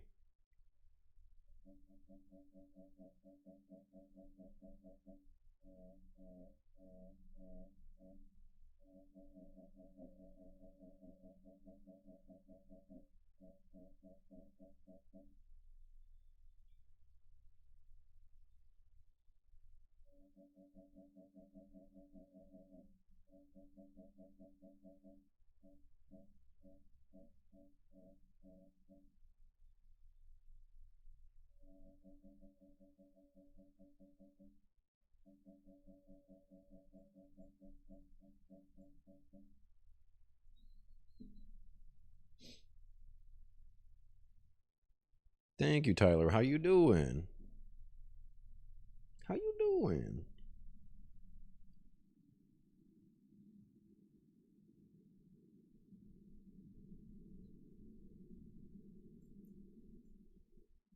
Actually, I think I want to add a little black down here.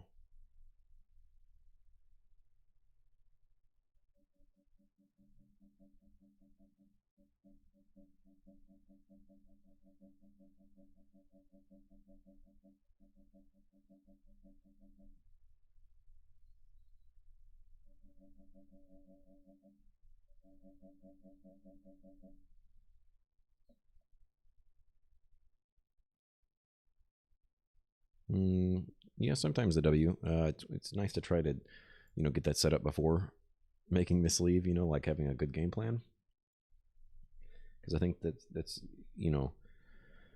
Like what drives me crazy are when people make what I call totem pole sleeves, and it's just like a tattoo stacked on top of a tattoo, stacked on top of a tattoo, and then there's no really solid ending on either side that's just faded off into nothing. It drives me nuts. Or they'll put another tattoo next to it without any kind of real flow. You know, the body has a good flow, so you want to keep that going throughout the entire piece. And I think that's where, like, you know, solid tattooers really stand out.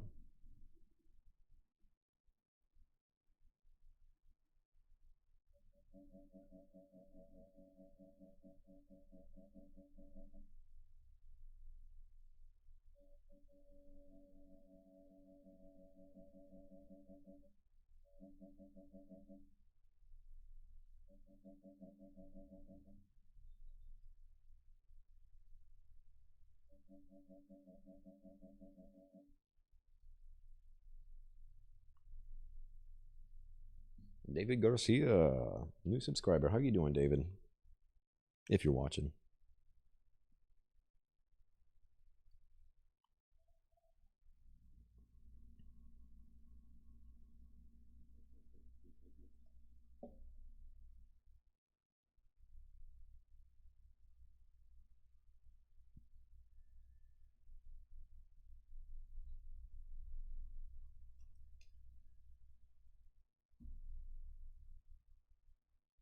These skins are tricky to clean.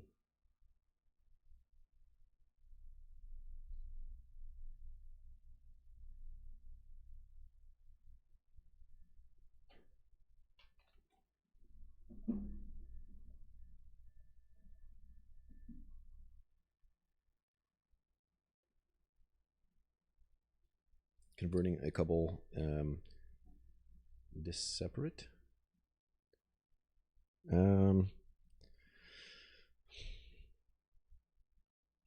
I mean, sometimes I think it's just best left untouched because sometimes you can make it worse than it actually is. But again, it's like if you go to an artist who has confidence in, that he can do it and he has a solid portfolio, then I would say just put your trust in their hands and let them do their thing. Take pictures of traditional art on paper. So that's a hard one that I still struggle with because it's like I want to make prints of a couple drawings I've made. And when I take photos, even if I use like a CPL lens to get rid of some glare, I still end up with like little shadows here and there. So I mean, if you don't have like a proper photo studio, just what do you call, scanning them might be your best bet. Adam, they have approached me a couple times in the past. Last season, they mentioned they wanted me on there, but it wasn't the time. I don't know. I don't agree with a lot of the way they do things. I would love to be a judge on there. I think that would be a blast. But as far as a contestant, I'm not sure. I'm not sure. Maybe one day. I've been watching this new season. I'm just like yelling at the TV like, why would you do that? That's not a traditional tattoo or whatever, you know.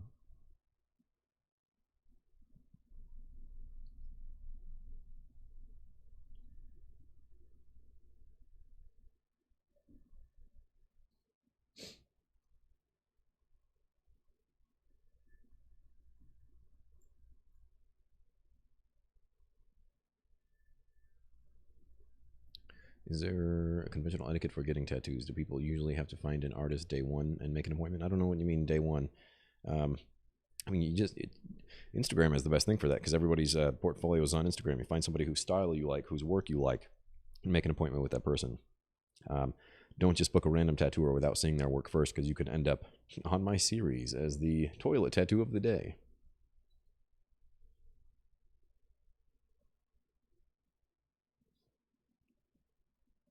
Thanks, Tink. If I was on there and they came at me with like traditional Japanese tattoos or you know, Asian inspired tattoos, that's what I would have trouble with because there are certain rules that you have to know before applying them, and I just don't know all those rules. But hopefully I do a solid enough tattoo where, you know, I could get by. Should we make these yellow? Make these little guys yellow? What y'all think?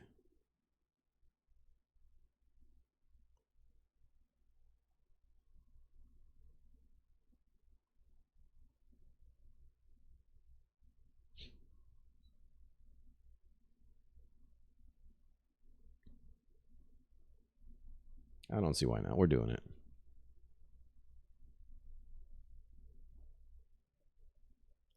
Uh, Sean, Asian-inspired Japanese, traditional Japanese, I think would be the toughest. Like I said, just because there's rules that I don't completely know about that style all the way, you know.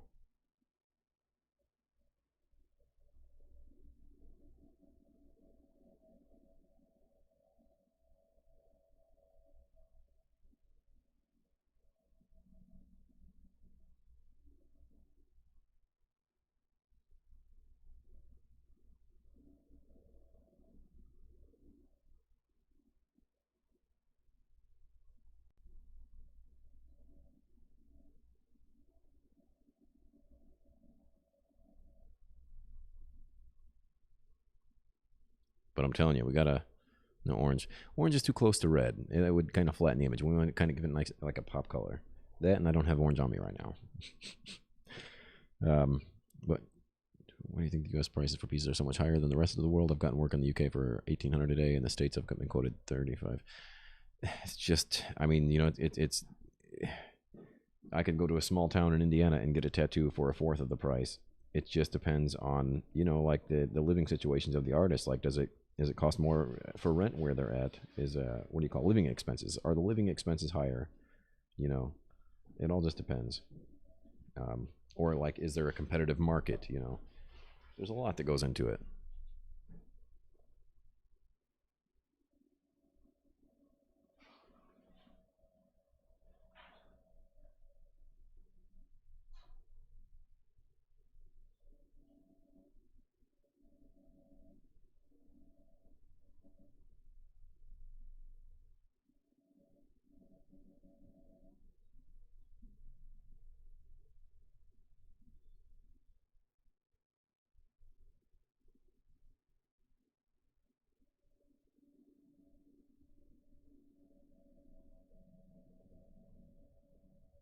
Like here in Chicago and Chicago, LA, and New York, three of the places where I'm bouncing around from is very high cost of living. I have no idea. Clever. I'm really not too sure.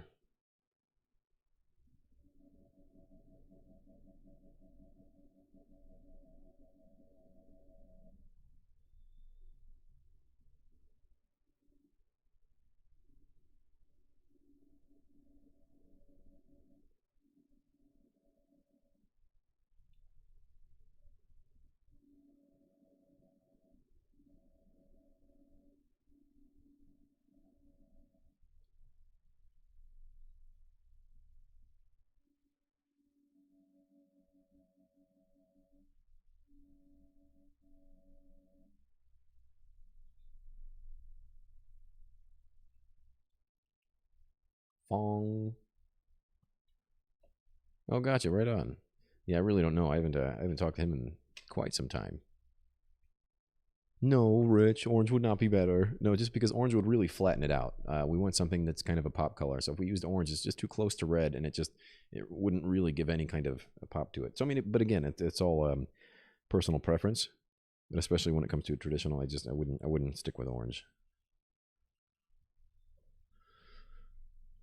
Right. Yeah, that's also very true, Sean. It just depends on like you know how much experience they have. So it's like if you went to the UK and you were quoted 1,800, like again, it could be cost of living, it could be years of experience that they have, it could be there's so much stuff involved that really determines the price. Jess Wang for subscribing. How you doing, Jess?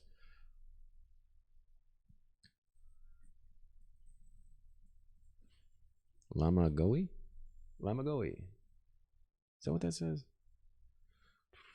One of the main styles you should be aspiring apprentice practice often outside your own original style. I think traditional is a very solid foundation. Obviously, you don't have to stick with traditional, but traditional helps build a solid foundation in line work, color packing, and shading. So that's why a lot of apprenticeships have you start with traditional first and grow from there. It just really, like I said, helps build great foundational skills when it comes to tattooing. I think I'm just smearing this yellow everywhere. Whatever. Whatever. This skin is so odd. I wish I could get it clean. Maybe I'll get some bleach out and see what that does.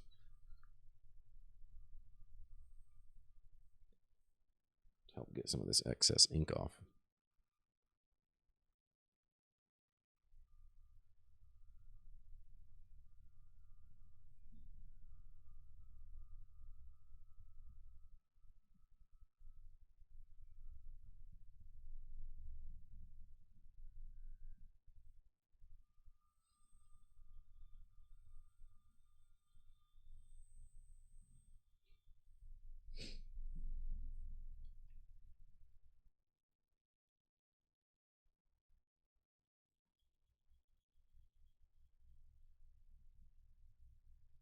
Oh, thank you, Lemago.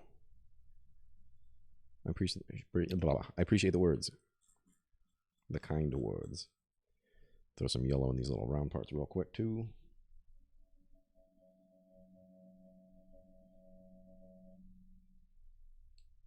Just happy little yellow. Just a nice little yellow. We don't make mistakes, just happy little accidents.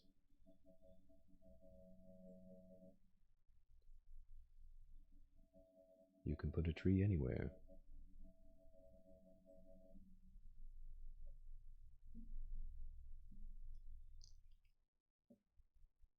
Brad, I've gotcha.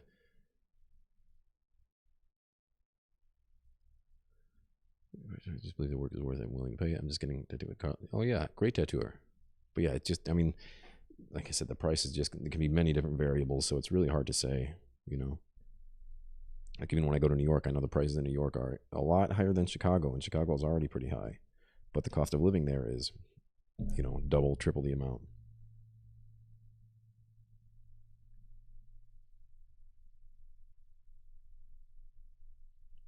So when you have to pay a shop cut or whatever, it's like generally they're paying more, so you got to pay more.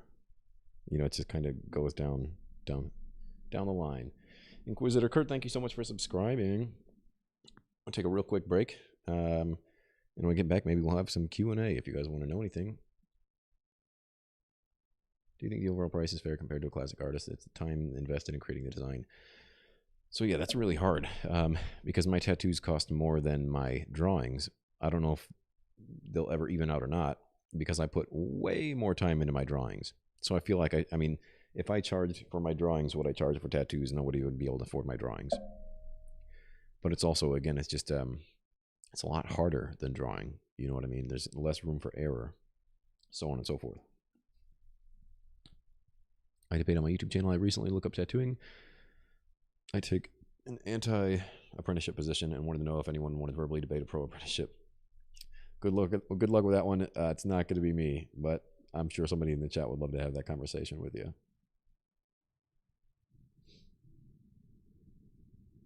All right, I'll be right back. Give me a quick 5 minutes, guys. I want to mute this mic. I'll be right back.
And welcome back to the show.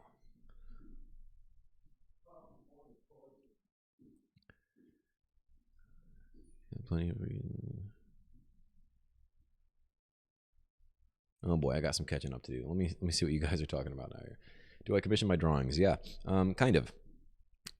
Not so many commissions as I do just make drawings, and then I'll sell the drawings that I like to do. Because if I'm commissioning something, then I might not be super into the idea, and it just becomes more work than fun, if that makes sense. Man, there's a lot of catching up to. Bleach is for the stencil. Yeah, that's what I thought. I didn't know if bleach would help me get out. I don't know if you can see it on camera or not, but there's just like extra ink everywhere that I'd like to get off, but whatever.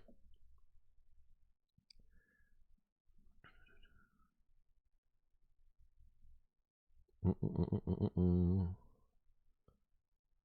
only time an apprenticeship is bad is when your mentor treats you poorly and doesn't teach you. I don't really understand why you would want to learn on your own since you'll mess up more.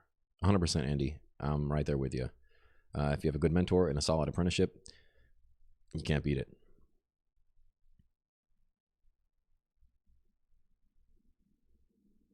You can't beat it. All right. Well, I think I finished this thing up. It's not bad. I think I would use a different skin next time. I have this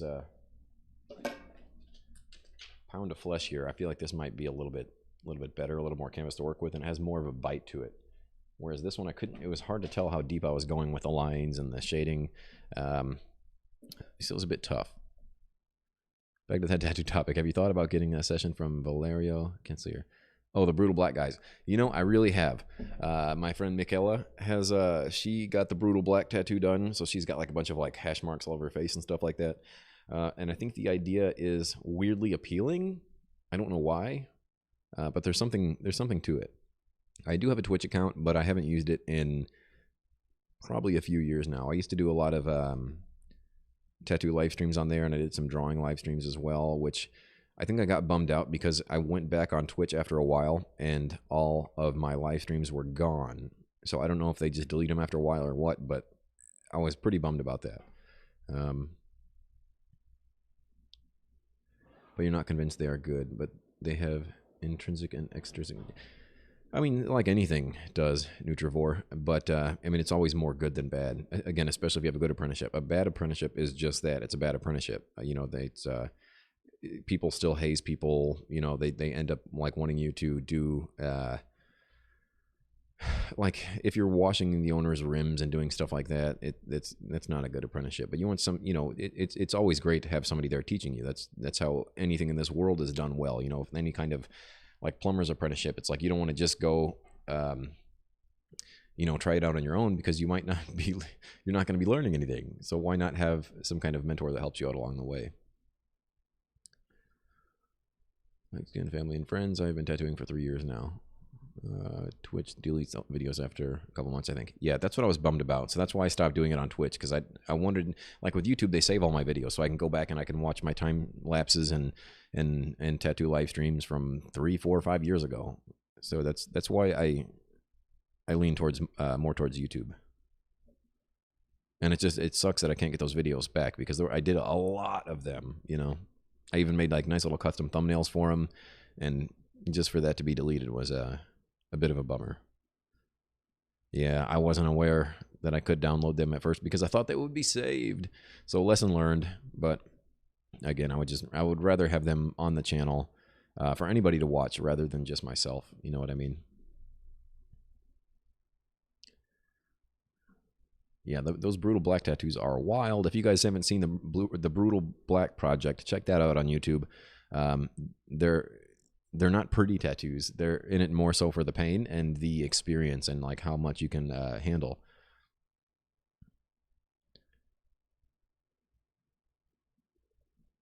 Yep. Which I also might do. I just, since I'm trying to build my YouTube channel, I'm just trying to get everybody over to YouTube rather than another platform. Even people who are on Twitch, I would rather have them come over to YouTube. You know what I mean? So that way I'm not like slowly building 2 channels at once. I'm just quickly building this channel overall. Have you ever seen or heard of tattoo virgins getting a full back or chest tattoo?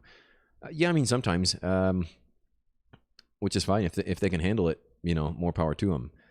It's interesting because a lot of people usually get small tattoos for their first one, a quarter size tattoo, palm size tattoo, again, which is fine. But if they want to go after a full back piece for the first one, more power to them.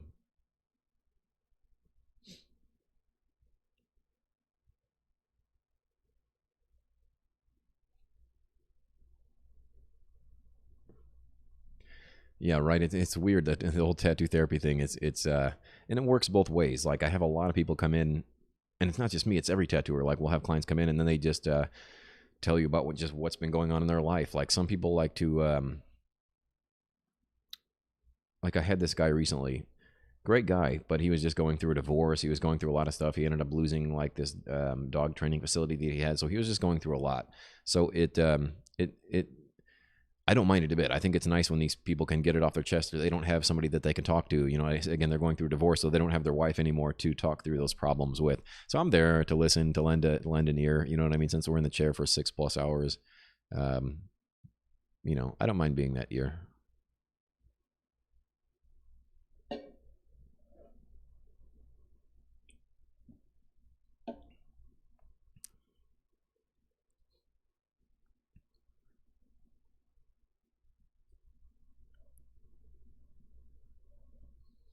Mm, mm, mm. We've got a really rad video coming out soon. We went to New York and we filmed this. I don't want to give too much away, but we have this like AI video coming out. We used AI to help us come up with our tattoo ideas, and we kind of made it into a little bit of a contest. It was pretty rad with me, my buddy Adam Dean, and Goldie Z. I know a lot of you are probably familiar with Goldie Z's work. She's a phenomenal artist. They're both phenomenal. I mean, Adam is amazing, and he's only been tattooing on skin for, 2 or 3 years now, maybe. Hey, thank you, Fuego. Bad Omens members. No, is Bad Omen a band? The back piece is coming in all right. I might be able to pull up my shirt. We'll see.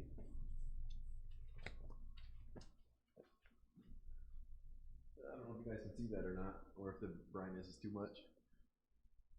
Oh. But it's getting there.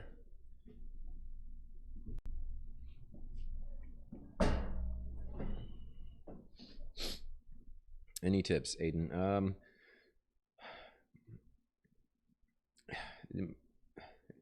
Start simple. That's always the best. Is just like start simple, something with a lot of lines, and just very basic shading. Don't go too crazy with it for your first one.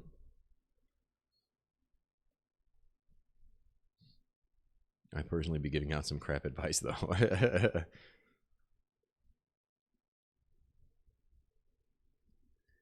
Apprentice the way, but I have no reason to believe that an alternative pathway is worse. Did I do?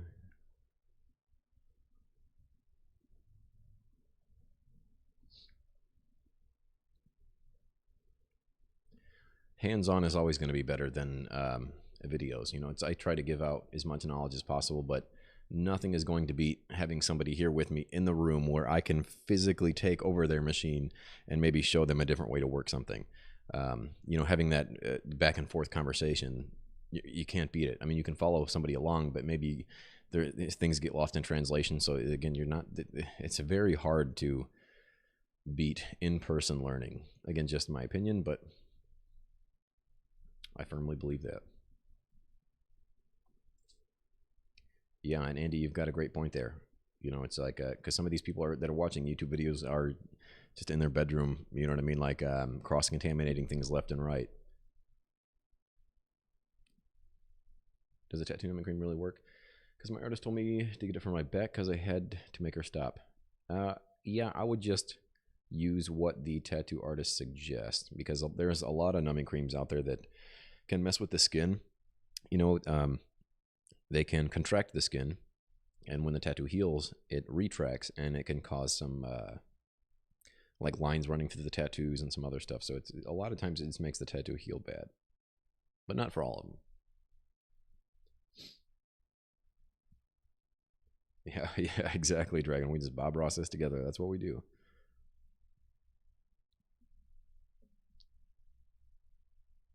Sure, Nutrivore, if that's how you feel about it. Again, I'm not gonna have that debate with you.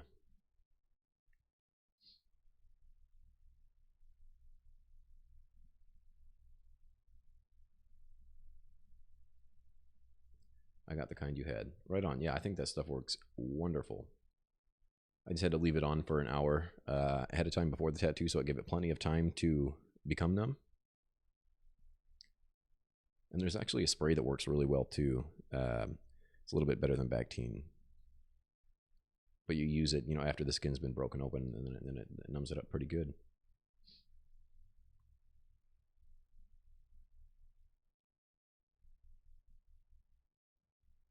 My MS makes me have numb spots, and they really hurt to tattoo.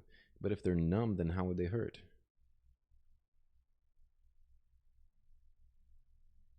The anesthesia. So the anesthesia is kind of wild.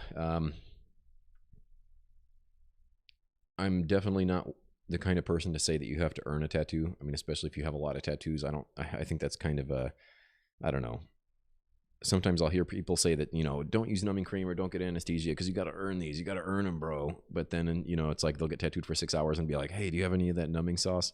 So it's just, it's if it helps the artist make better work, then I don't see why not. And if you've got somebody that's essentially passed out and asleep, then it can only make that process for the artist that much easier because you're not moving, you're not squirming or anything like that. So I think you're going to get a good tattoo out of it. I just don't know the medical side of it. I know there can be complications, but I mean, if everything is in line, then I don't see what's wrong with it. I know it's very, very expensive. My band finger's itchy. No. What's the worst misspelled tattoo you've ever seen? I don't know. I see a lot of them on the channel. People send over stuff, and I'm just like, I don't know. One of the best ones I saw recently was that everything happens for a reason, and it was like everything happens for a reason, and the artist got so he was like, oh shit, I can't believe I did that, but it was so funny. I mean, the client was laughing, their friends were laughing because it made perfect sense. Everything happens for a reason, or whatever it said. It just it made the tattoo that much more funny, I thought. A simple bat on my own hand. Don't ask me how I got the idea that the hand was the best place to start, but it turned out solid with straight lines and not that all healed perfectly. And even though, yeah, like a baseball bat. No, I'm kidding. Yeah, it's wild seeing how tattoos are becoming just more acceptable, even like on the hands and stuff like that. Because I know 15 years ago, when you got like a tattoo on your hand or your neck or whatever, like you'd get looked at very differently, and that's not so much the case anymore. But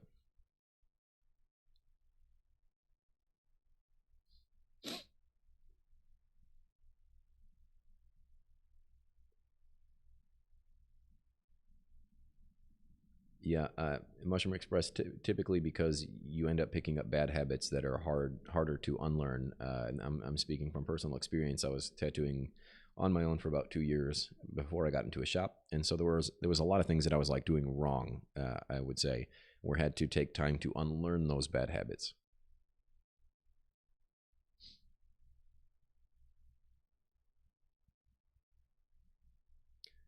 Tattoo robots.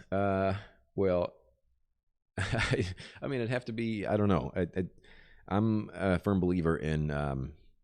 I mean, I love AI. I love like when the iPads came around and tattooers were using iPads to help tattoo. I'm all for technology, and so if it helps make my job easier, I'm for it. If it takes my job, I'm gonna be a little upset. But I think we are very, very, very, very, very far from a robot being able to produce a good tattoo and make good judgments along the way. You know what I mean?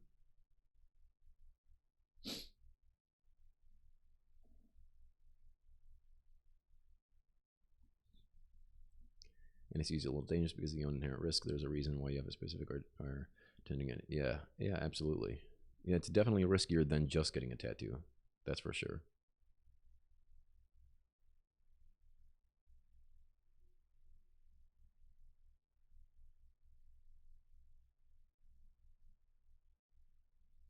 Yeah, that's for sure, Jables. When you're working around other artists, that's why I think it's great to do guest spots, especially in shops that have, like I want to go do a guest spot at Mona Lisa in LA because there are so many good artists there. Like I went to an after party there for the Golden State Tattoo Expo, and just looking around at all the art on the walls, I felt like I wasn't doing anything, with myself. So I just came home super motivated because of everybody that worked there and everything that they were doing. They're fantastic in all their own styles. So I feel like that was just super inspiring, super motivational.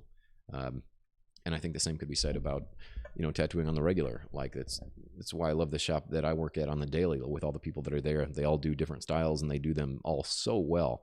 So it's just constantly pushing me to do better. If I worked with, like mediocre tattooers, I probably wouldn't be as inspired or motivated,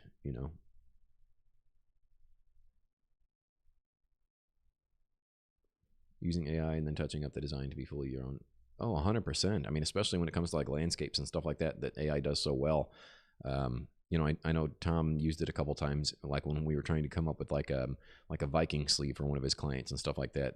Or like, again, just different landscapes. It was so amazing. I used one for a polar bear recently that Google search can take you so far. You can draw your own, of course, but drawing a realistic polar bear before your tattoo appointment is highly unlikely. So it's just that the way that AI was able to help me, and it took me a minute to produce what I wanted, but still I got exactly what I wanted out of it. I had to like highlight some parts and what do you say, like generate different regions of the tattoo or of the design, but it worked out so well. Owen Pauls recently told me the same thing, and he has other good artists around, motivates him to help improve his technique. Absolutely. And Owen Pauls is amazing. I love Owen Pauls. Have you been to New Zealand Tattoo Festival? No, I've never been out of the country aside from Canada. I would love to make it somewhere. Maybe soon. Maybe 2024 is the year.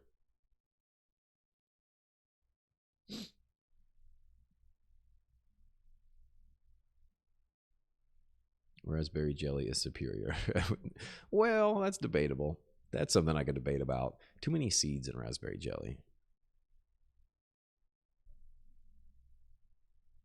I use Midjourney at the moment, but I'm considering making the switch to ChatGPT and DALL-E. I know ChatGPT offers DALL-E for a monthly fee. I think it's $20, which is, I think Midjourney might only be $10 a month, but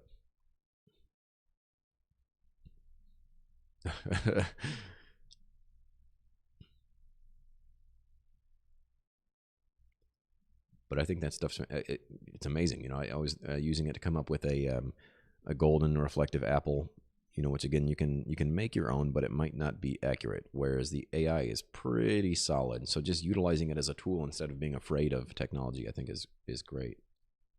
No, nothing wrong with Canada. I've been to Canada a few times. I've been to Toronto and Vancouver. Vancouver was absolutely beautiful. Coming in on the plane, it just felt like a little, like a Christmas town. It was awesome.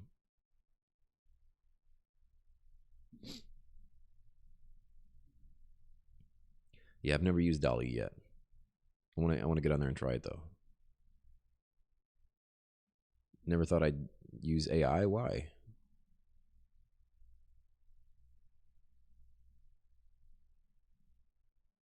It's just another tool to help create art. You know what I mean? You're not like I was explaining earlier. I don't know if you heard me or not, but like coming up with this background for this polar bear tattoo I was using, it's just it's Google searches can only get you so far. If you draw it, you can only get so far. So having something else that helps create, a good image for a solid tattoo, I think it helps tons.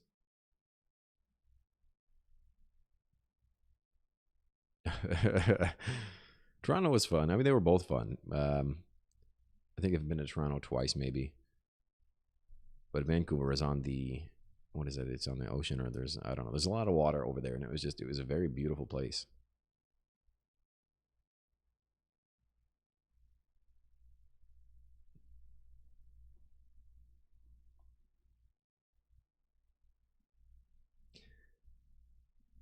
The next time I live stream a tattoo, is there anything that you guys want to see?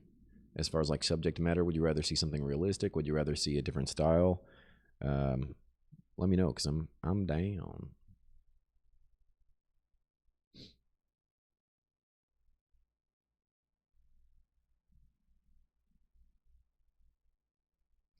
Be brutally honest, as I know you will be. Robin, I'm going to hold you to that. That's I love when people write in the emails to be brutally honest, just because it kind of like opens it up a little bit for, Because sometimes I don't, that people are in love with their tattoos and they have every right to be. But so I don't want to hurt their feelings so much. But when somebody says to be brutally honest, I feel like it's a little more fun. You know what I mean? I can let you know like 100% what I actually think without kind of holding back any.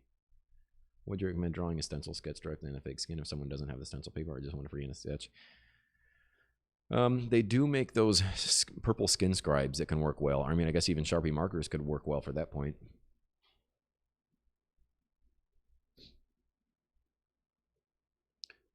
All right.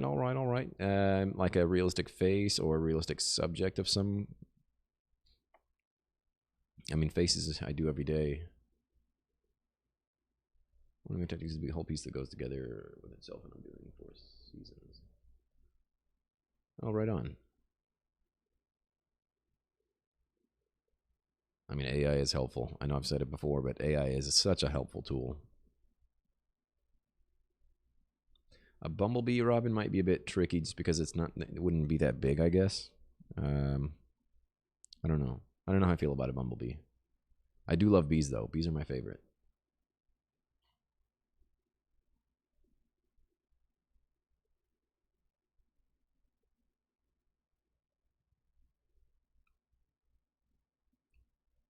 Yeah, Helena, you can definitely email those over. Just make sure to write in there that in the subject that you're a collector. That way I don't get them mixed up with the artist or apprentices. Woodcut engraving tattoos would be nice. That's what my buddy Landon does. If you're not familiar with Landon's work, check out Tattoos by Landon, Landon. His style of tattooing is just amazing. Something with fur. Oh no, Jables, fur is so tough. I still tattoo a lot of cats and dogs, but fur I struggle with. That's not my forte. I like smooth skin or like wrinkled skin and stuff like that. The fur is just, I don't know. Fur is tricky. Something with a robot Gundam would be amazing. Yeah, I think that could be fun. I do love shiny stuff. I I also want to try some like latex style tattoos, like not quite like bondage, but where people are wearing like that super shiny black latex. I love that stuff. Yeah, I might, Helena. I might come over to Europe, maybe London. I hear London is fantastic, so maybe I'll do that. Neotread skull with a dagger. I'm assuming that's supposed to say dagger. Oh, with the Dodger hat. Oh, duh. Gotcha. Yeah, that's possible.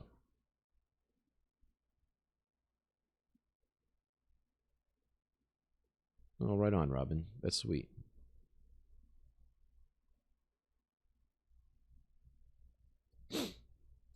Hairless or shaved cat, then? Yeah, I'd much prefer to tattoo a hairless cat than a regular cat. And I mean, I hate to say that because I still tattoo a lot of cats, but again, they are tough, man. All those little individual furs. It's a very hard to tattoo. It's a very hard tattoo to pull off.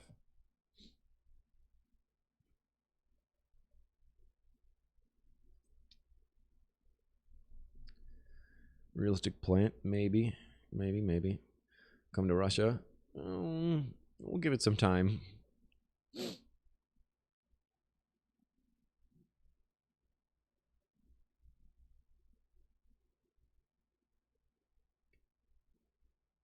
Yeah, Catwoman would be alright. Catwoman wouldn't be bad.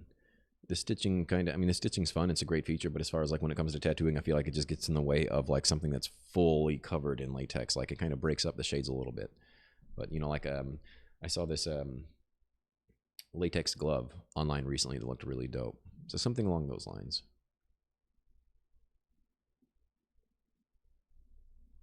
Can do sections of fur instead of all the fur. Yeah, I know. Yeah, I'm telling you, fur is not my forte. That is not the easiest.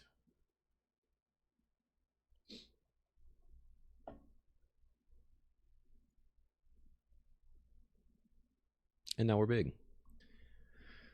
Reels and portraits of cartoon characters.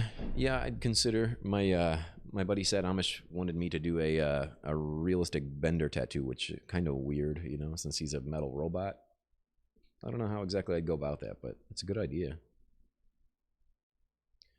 You get hand tattoos before any other tattoo. I mean, it's your own body. You're more than welcome to do what you want with it. The only problem I see arising out of that is I don't think those people quite understand how tattoos the reactions that you're going to get from other people might not be as welcoming as you thought. You know what I mean? But again, it's your body. You're more than welcome to do what you want. I do think there is a bit of, you should get tattoos elsewhere to kind of live with them for a while and just see how it affects you, how it affects other people, and then maybe work your way down to the hands. But, you know, who am I to say?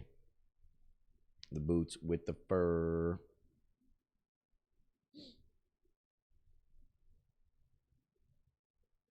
Have you ever used a client? Have you ever get your client to use your design and tattoo it on a different place?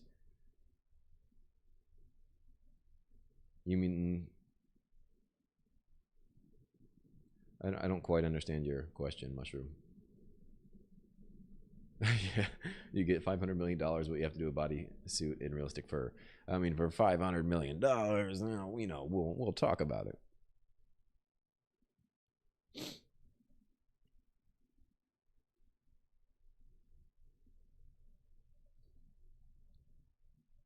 Dips in crude oil, part realism, part chrome. Yeah, that could be interesting.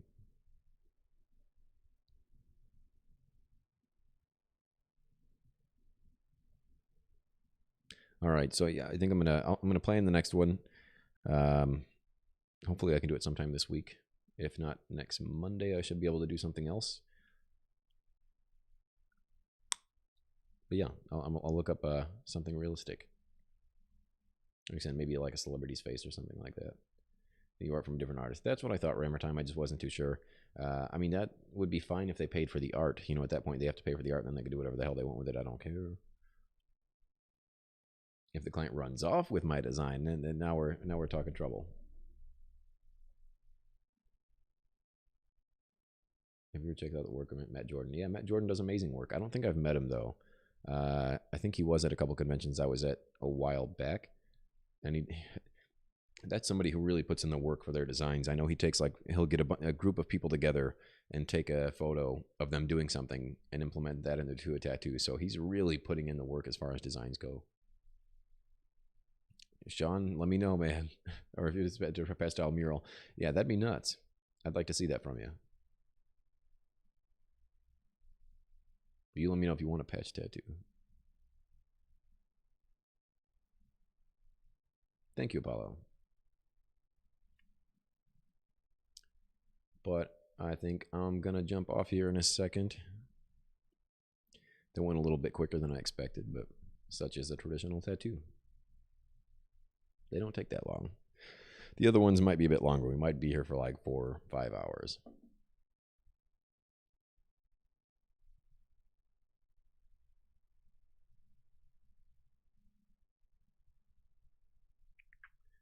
But I do have a guest artist coming to work tomorrow, so I'm just going to go make sure that her station is set up and all that jazz. Do you have advice for someone trying to start learning tattooing? Like, to be so nervous using a machine. I mean, again, my first point of advice would be to get an apprenticeship because they make it a lot easier. But using a machine for the first time is always going to be a bit nerve-wracking, but that's what fake skin's for, you know?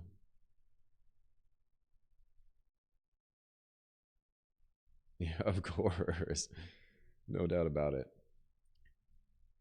What time does it start? The live stream? I'm not sure. So I'll probably record another episode of Tattoo Critiques next Monday, and then after that, so I don't know, sometime around 1, 2, or 3 Central Standard Time, somewhere around there. What's the worst place to get a tattoo? Because I already have my ankles at the front and ribs tattooed and didn't hurt that much from what I remember. Hey, if it doesn't hurt on your ribs, then you're good to go. Yeah, don't forget to like and subscribe. I would really appreciate it. Thanks for sharing your knowledge. Good evening. Thank you, Lena. Apple iPad Pro for tattooing, anything more to consider while buying? Yeah, I mean, Apple iPad Pro is great, especially because you've got the pencil and it just really helps out a lot. I'm a super pro technology when it comes to tattooing. Jokes and you already subscribed. Ha, damn it, Dragon. We can't get another one out of you. No way. Not at all. Not even close. Maybe one day I can ignore you, Tink. I'm just kidding. I would never. As long as the chat doesn't get too crazy. I mean, that's what I'm here for. But once again, thank you guys all for hanging out with me for the day, or for at least a couple hours. And yeah, I'll see you guys next Monday if all goes well. If I can try to do something earlier, I will. I'll post it up on my Instagram or Facebook or whatever. Let me know. If you don't follow on Instagram, go check that out, and I'll post a story as soon as I know I'm going to go live again. But chances are next Monday for sure.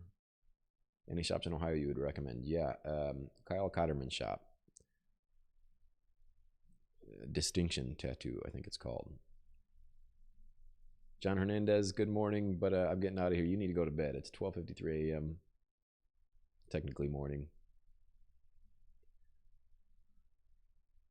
Yeah, come through W Bone. I'd love to do a Batman sleeve. We'll make it work. You guys have a good one. I will see you guys next time. Make sure to subscribe so you don't miss the next episode coming.